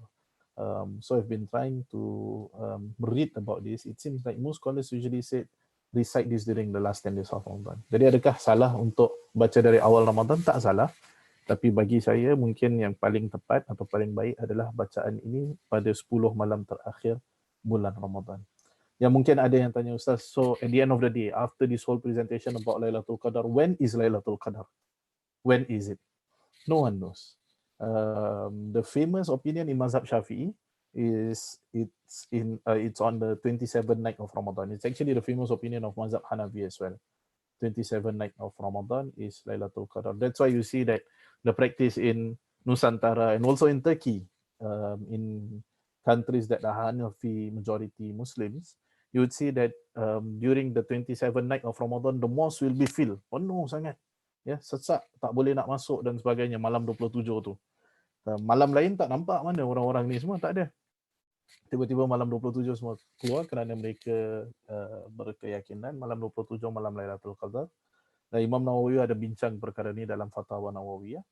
Tapi dia kata yang ashar, al-arjah, maksudnya yang paling tepat adalah kita tidak tahu bila malam Laylatul Qadar itu. Dia boleh jatuh dalam salah satu malam yang ganjil dari 10 malam terakhir malam Laylatul Qadar. Jadi ya betul 21, 23, 25, 27, 29. It is 21, 23, 25, 27, 29. However, we do not know. It might be 20th and 22nd, 24th. Why? Because we might miscalculated 21. Because 21, we think it's 21, but actually according to the real calculation, it's actually 20th. And we do not know because calculation is a ijtihadi, it's an independent reasoning. We might be right, we might be wrong. Most of the time, hopefully, inshallah, we will be right. But Allah knows best. So that's why we try to strive for the whole last 10 nights of Ramadan, inshallah. Before I end, there's one thing that I wanted to discuss just now about the menses, women during menses. The question usually they ask, can they read Quran? So those are the things that consensus scholars say they can do it. But when it comes to reading the Quran for ladies during menses, scholars differ in opinion. Majority of scholars say that it's not allowed based on a few hadith and also qiyas on janaba. But there are a few scholars, especially from the school of thought of Mazhab Hanbali. Mazhab Hanbali, especially Imam Ibn Taymiyyah made that opinion very famous. It's a valid opinion that says, yes, women during menses can also read the Quran. So yes, there are two opinions. I do not negate the fact that scholars differ in opinion, but majority of scholars say that it is not allowed. So for those of you who wish to follow the majority of scholars, you are not wrong. They are the majority of scholars, and that's, I think, the general understanding in Nusantara, that when you are having menses, you are not allowed to read the Quran. However, for those of you who feel that I'm more comfortable with the arguments presented by a few Hanbali scholars, which includes Al-Imam Ibn Taymiyyah, then it's still not wrong. These are two valid opinions. But the idea is that which one should you follow should be based on which one you think is the strongest, and not which one you think is what I want. Because some ladies might say, oh, Ustaz, I still want to read during menses. So okay lah, I follow this opinion. It's not as easy as that. Or some ladies say, Ustaz, no lah, during menses I'm tired. I don't want to read the Quran. So I follow the opinion that, you know lah, I don't need to read the Quran. No, you cannot do that as well.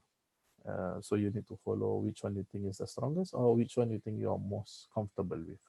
If you say that, Ustaz, I do not have knowledge about Islam, my knowledge is very basic, I do not know much, so then my suggestion would be follow the majority of scholars, because those are generally the majority of scholars. But does that mean that the opinion of those following Hanbali scholars or Al-Imam Ibn Taymiyyah in this matter, are they wrong? They are not wrong as well. Allahu a'lam bisawab. So I think that is enough from my side. Then I will pass the mic back to Sister atau Ustazah Ain. Silakan. Jadi Ustaz, terima kasih Ustaz atas perkongsian. Masya Allah, Alhamdulillah. So telah banyak kita dengarkan daripada Ustaz.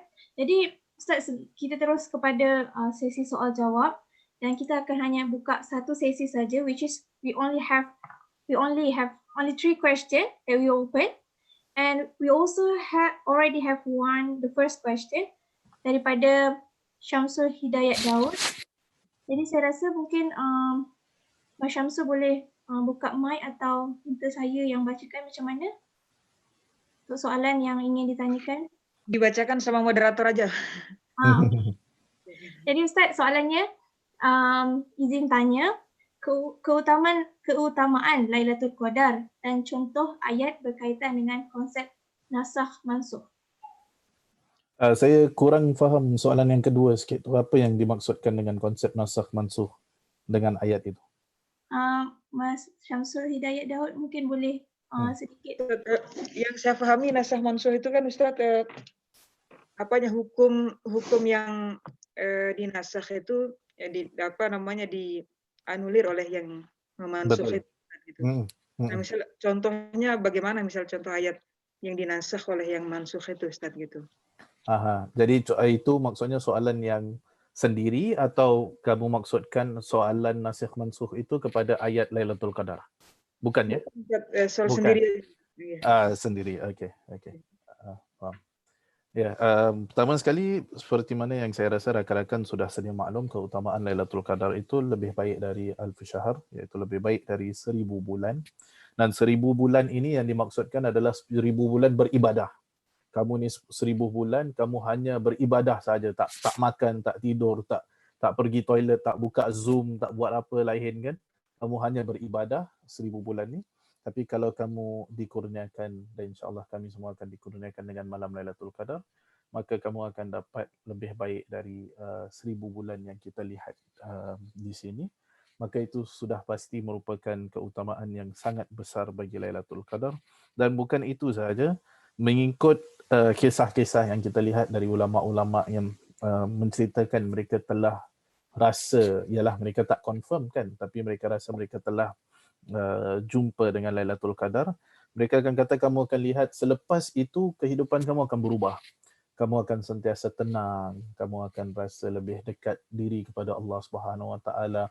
Kamu rasa seperti ibadah itu merupakan satu perkara yang kamu ketagih. Ya, macam orang ketagih dada, orang ketagih rokok dan sebagainya, kamu pula ketagih ibadah. Dan itulah sebahagian tanda ulama-ulama kata dah dapatlah jumpa malam Laylatul Qadar. Maka itu keutamaannya, diri kamu sentiasa akan tenang, kamu akan menjadi manusia yang lebih baik dan sebagainya. Jadi dia bukan sahaja keutamaan fadilatnya di akhirat, di dunia juga kamu sudah melihat perubahan dalam diri kamu. Yang kedua, ada atau tidak konsep nasakh dan mansukh dalam Quran? Jumhur ulama kata ya, ada konsep nasakh dan mansukh dalam Quran. Konsep nasakh dan mansukh ini maksudnya abrogation, atau maksudnya satu ayat yang datang dahulunya, selepas itu ditukar pemahamannya dengan ayat yang lain, iaitu atau dibatalkan hukumnya dengan ayat yang lain. Cuma harus kita fahami bahawasanya konsep nasakh dengan mansukh ini hanya boleh berlaku dalam hukum-hukum syariah.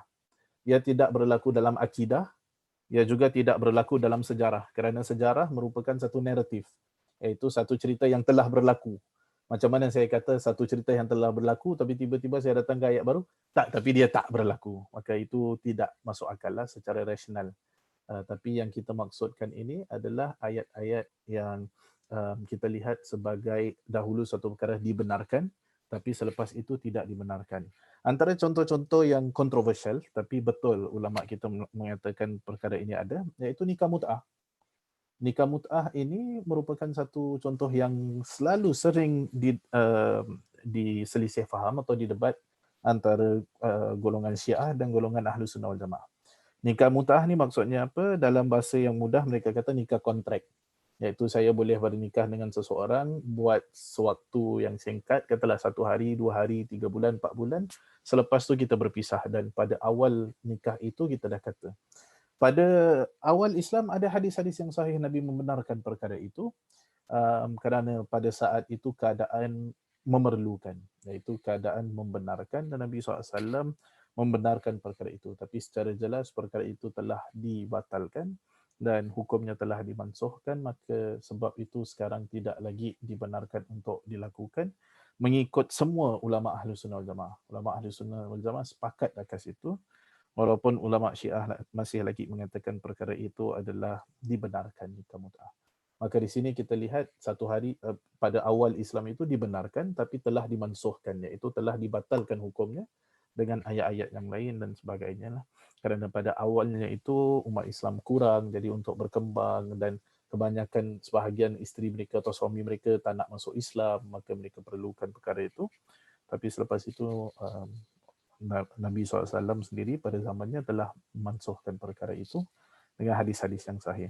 Contoh yang lain, Nabi SAW datang dalam hadis, Nabi kata, kuntu nahaytukum an ziyaratil kubur fazuruha. Nabi SAW mengatakan pada pihak wanita, dahulu aku melarang kamu untuk pergi ziarah kubur, tapi sekarang ziarahlah. Maka sebahagian orang masih lagi berpandangan bahawasanya wanita tidak boleh ziarah kubur, maka itu mungkin hukum yang telah dimansuhkan kerana Nabi SAW mengatakan, dahulu aku larang ziarah kubur. Dahulu kenapa? Kerana dahulu mungkin mereka ada pandangan bahawasanya kubur ini boleh membantu mereka, atau sebahagian wanita pada dahulu kalau pergi kubur mereka akan terpekik, terlolong dan meminta dan ini dan sebagainya, koyakkan baju mereka dan sebagainya. Maka apabila Nabi nampak akidah mereka dah kuat, Nabi nampak keadaan sudah stabil, maka Nabi kata, okey, sekarang saya benarkan. Maka di sini hukum yang sama. Tapi kalaulah kata masih ada wanita yang, jangan kata wanita lah, lelaki pun yang koyakkan baju di kubur, kenapalah kamu mati, kenapa kamu tak hidup selamanya dan sebagainya, maka hukumnya sama lah. Maksudnya dia tidak dibenarkan. Allah Alam, saya harap dapat menjawabnya.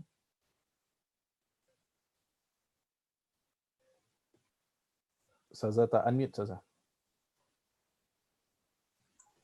Okay.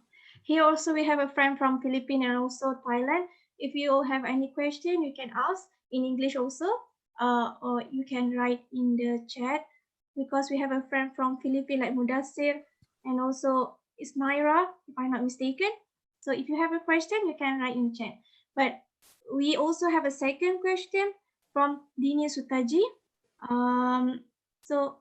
Ni mau tanya sendiri atau saya mau bacakan? Dini Sutaji, kata. Okey, Ustaz, tak apa, saya bacakan soalan yang kedua, Ustaz. Soalan pertama, apakah ciri-ciri malam Laylatul Qadar? Dia ada lebih kurang 4 soalan, Ustaz. Yang kedua, apakah hanya terjadi pada satu malam sahaja? Okay, malam Laylatul Qadar ni adakah hanya terjadi pada satu malam sahaja? Soalan yang ketiga, apa sahaja syarat yang mendapatkannya? Bagaimana dengan kondisi sekarang di mana tidak bisa i'tikaf di masjid? Macam tu, syarat-syarat untuk mendapatkan malam Laylatul Qadar, Ustaz. Dan yang keempat, ciri kita mendapatkannya seperti apa?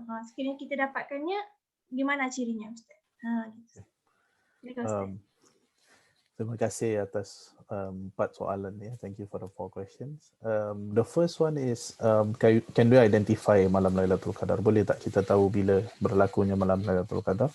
Again, as mentioned, scholars differ whether Laylatul Qadar is only a specific night or the date itself can change.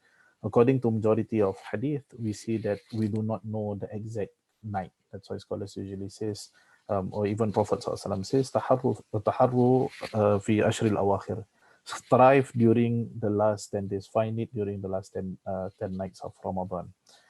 But is there signs, ada tak ciri for us to identify Laylatul Qadar? Yes, definitely there is. Some of it scholars say that the night will be very calm. Malamnya akan menjadi terlalu tenang. Ya, bukan seperti malam-malam yang lain, mungkin tidak begitu ribut, tidak begitu kecoh dan sebagainya, kerana malamnya tenang. Why is it so? Scholars say, why is it so? Kenapa malamnya tenang? Because scholars argue that the animals and the plants, they know of the unseen world. Mereka bertasbih kepada Allah, they prostrate to Allah SWT. They know if that night is a special night. It's just that humans, we do not know. Kita saja yang tak tahu, tapi pokok mengetahuinya, binatang-binatang mengetahuinya. Maka mereka mula untuk tenang. The plants started to become relaxed and calm and serene, just like the other animals and so on. But again, whether we can identify it or not, it depends on our relationship dengan Allah Subhanahu Wa Taala lah. Yeah, at times we say, oh, malam 21 ni nampak tenang, dan definitely must be malam 21. Wallahu a'lam. No one knows about that. Apakah hanya terjadi pada satu malam saja?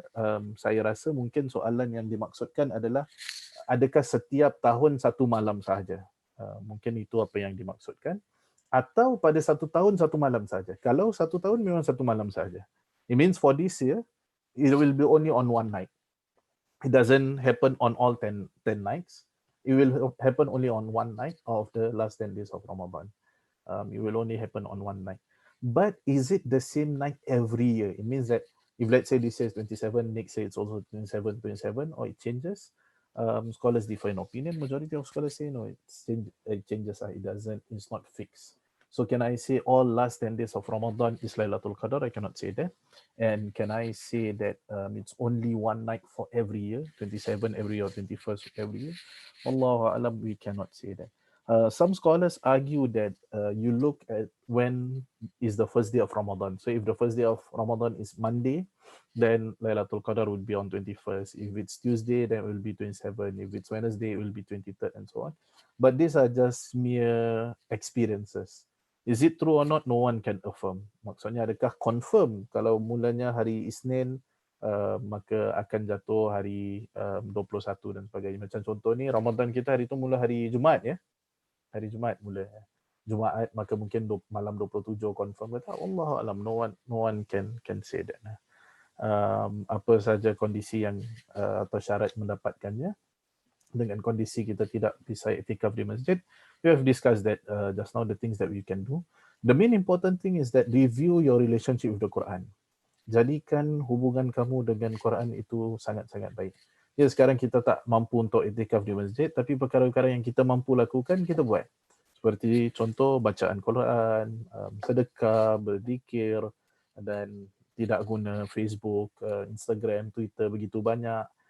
Kalau boleh guna hanya untuk keperluan yang penting sahaja. Contohlah, kamu nak kongsi satu ayat Quran, kamu nak kongsi satu hadis, atau kamu perlu hantar message pada seseorang, dah itu saja. Atau kamu ingin sedekah melalui Instagram atau melalui Twitter, dah itu saja. Atau kamu ingin membaca berita, tapi tak perlulah biasanya kita akan scroll, tengok perkembangan orang lain, bagaimana apa yang dilakukan, aktivitasnya dan sebagainya. Ini semua kita boleh tinggalkanlah pada 10 malam terakhir.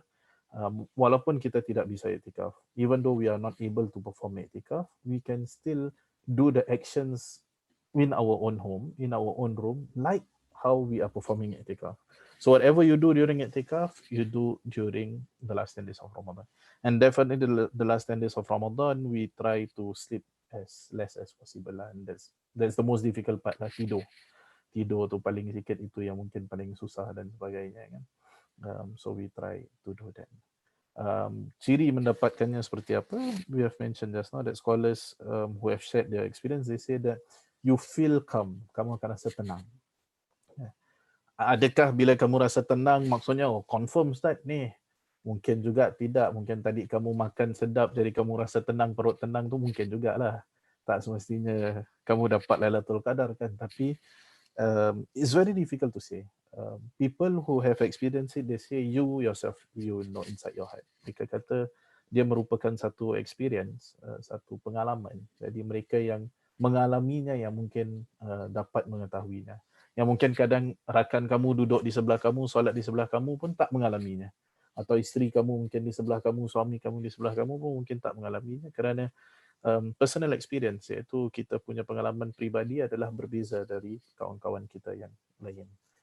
Jadi cara yang paling senang untuk mengetahui kita dapat atau tidak Laylatul Qadar adalah kita akan berusaha untuk jadi manusia yang lebih baik.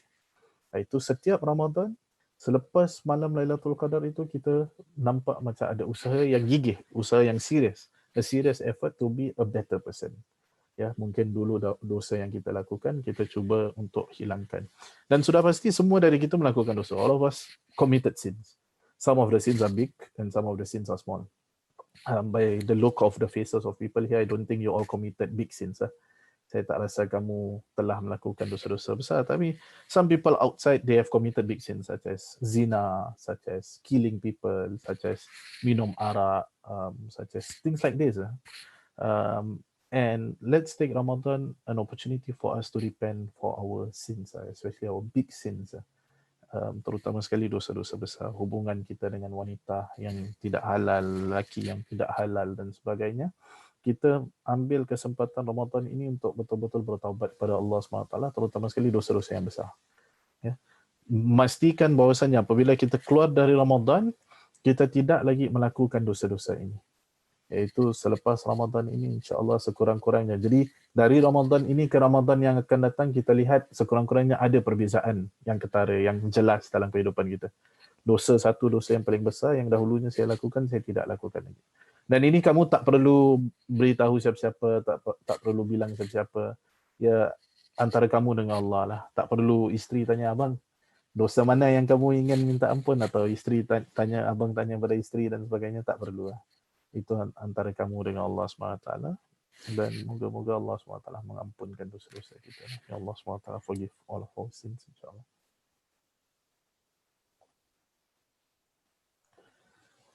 Jadi Ustaz, mungkin kita ada soalan terakhir daripada Nur Amalina. Assalamualaikum. Salam. Di Malaysia ada isu tentang wanita menjadi imam tarawih bagi suami yang mu'alaf kerana mengikut pendapat ulama seperti Al-Muzamani dan At-Tabari yang berpandukan hadis Ummu Warakah. Apa pendapat Ustaz? Betul. Soalan dia sangat baik, dan tadi saya katakan pun memang isu ni sekarang tengah tersebar. Dia kalau tak silap saya sebenarnya datang dari seorang penulis Indonesia, lalu disebarkan masuk ke Malaysia dan sebagainya. Memang saya tak menafikan apa yang dikatakan betul. Ada pandangan Al-Imam Al-Muzani. Al-Imam Al-Muzani merupakan antara murid yang paling dekat kepada Al-Imam Syafi'i, yang Mukhtasar Muzani, yang merupakan pakcik Al-Imam At-Tahawi.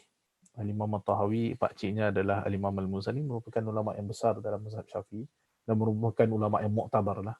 Dan Al-Imam At-Tabari, kita semua kenal tafsir Tabari, juga merupakan ulama yang muktabar. Akan tetapi apabila kita lihat pandangan Al-Imam Al-Muzani, Al-Imam Al-Muzani mengatakan dengan syarat bahawasanya suami itu tidak dapat membaca Fatihah. Seperti mana yang tadi saya katakan. Al-Imam At-Tabari pula kata-katanya kurang jelas. Dia kata ulama bersepakat bahawasanya wanita tidak boleh berimamkan lelaki. Lepas tu Al-Imam At-Tabari mengatakan akan tetapi dilihat dari hadis Ummu Warakah seumpama dibenarkan.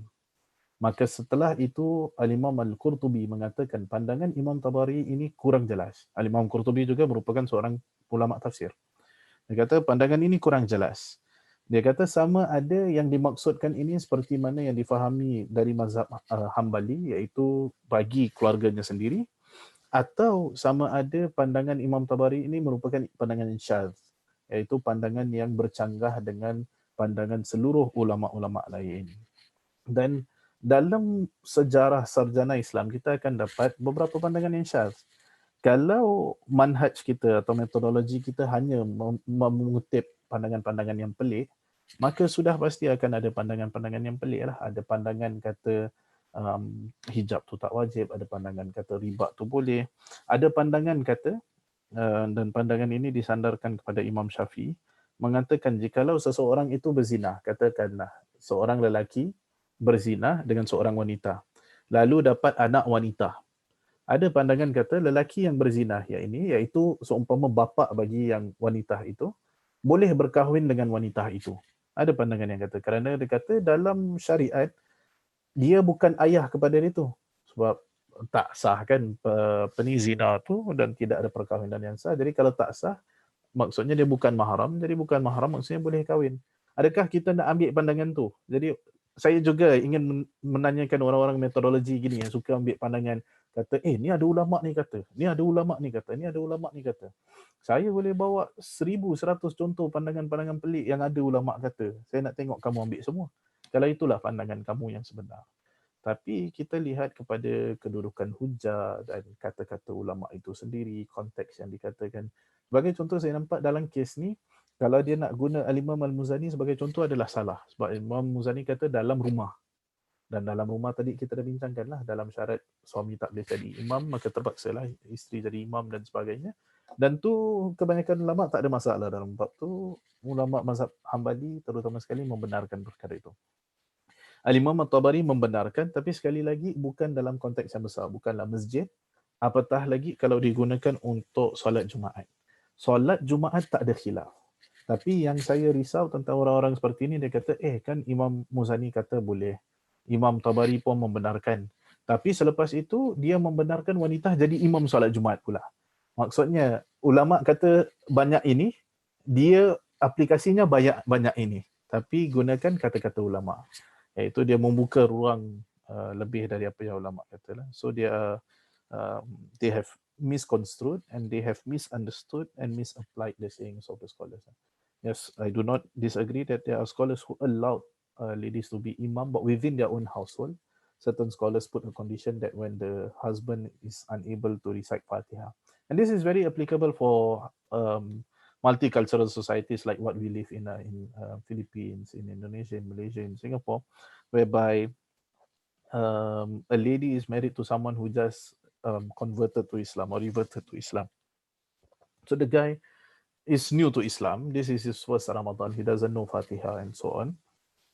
So yes, you can apply that opinion that the wife can become the imam for the husband with the condition that the husband doesn't know how to recite Fatiha and still learning Fatiha. And even if you look at that, Al-Imam Al-Muzani, sebagai contoh, Al-Imam Al-Muzani kata, even if a lady is to be the imam of the husband, of the wife, of the male congregants, the lady still stands behind the imam. So the lady doesn't stand in front just like imam. She still stand in herself and the guy is facing the Qibla. She stands behind and she leads the prayer from behind. Tapi apa yang kita lihat mereka lakukan, what we see they did is the lady stand in front of the guys, kasih khutbah, naik atas kasih khutbah. Definitely Al-Imam Al-Muzani didn't say that. Neither did Al-Imam At-Tabari said that. So yes, they are using these names and they are using their opinions, but they took it out of context. Wallahu a'lam bishawab.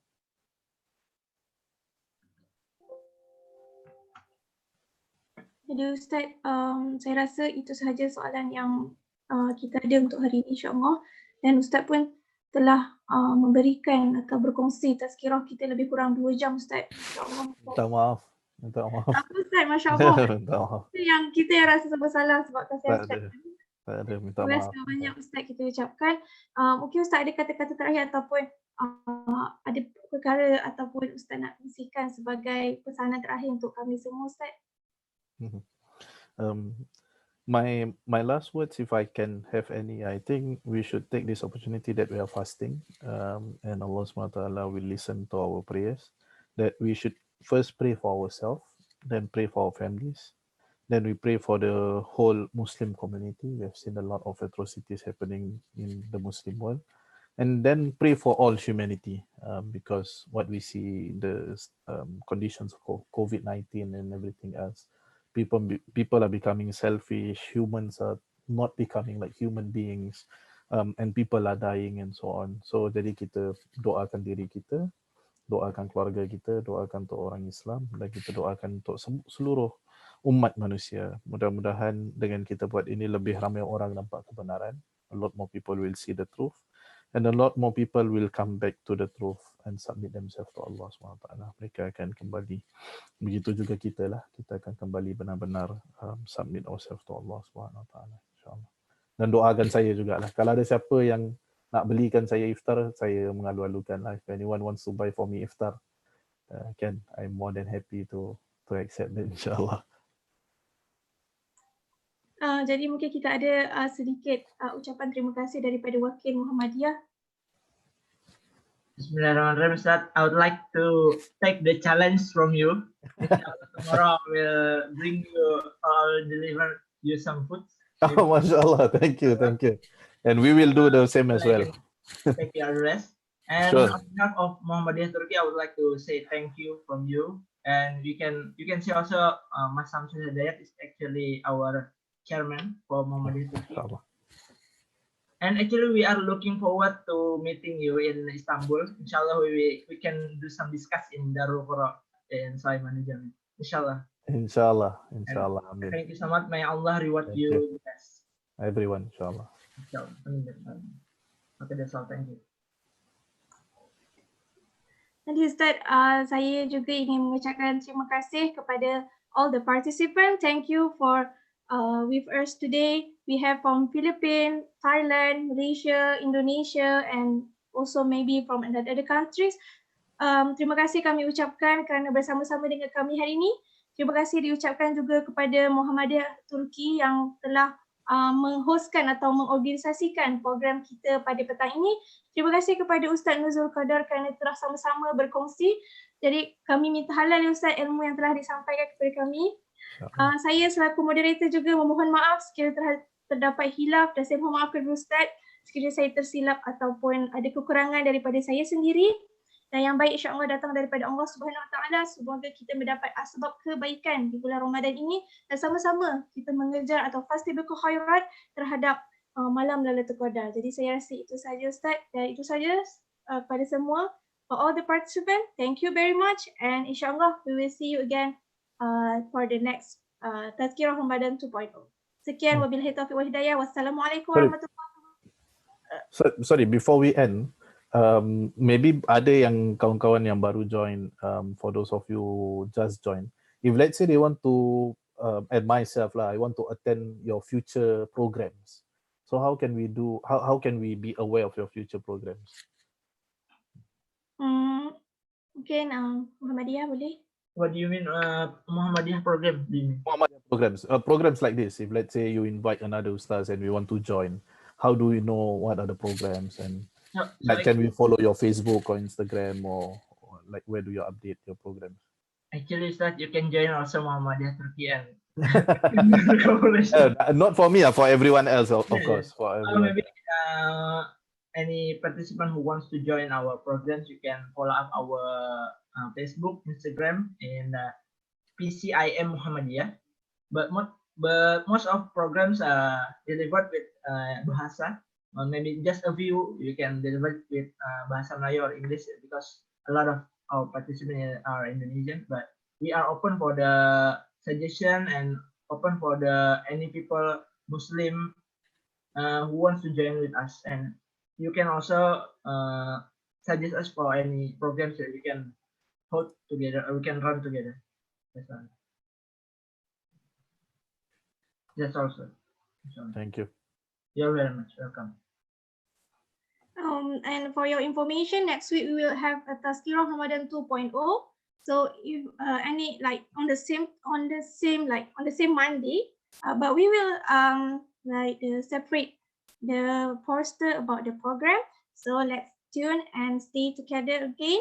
And I think that's all. Let's close with Tasbih Kifarah dan Suratul As.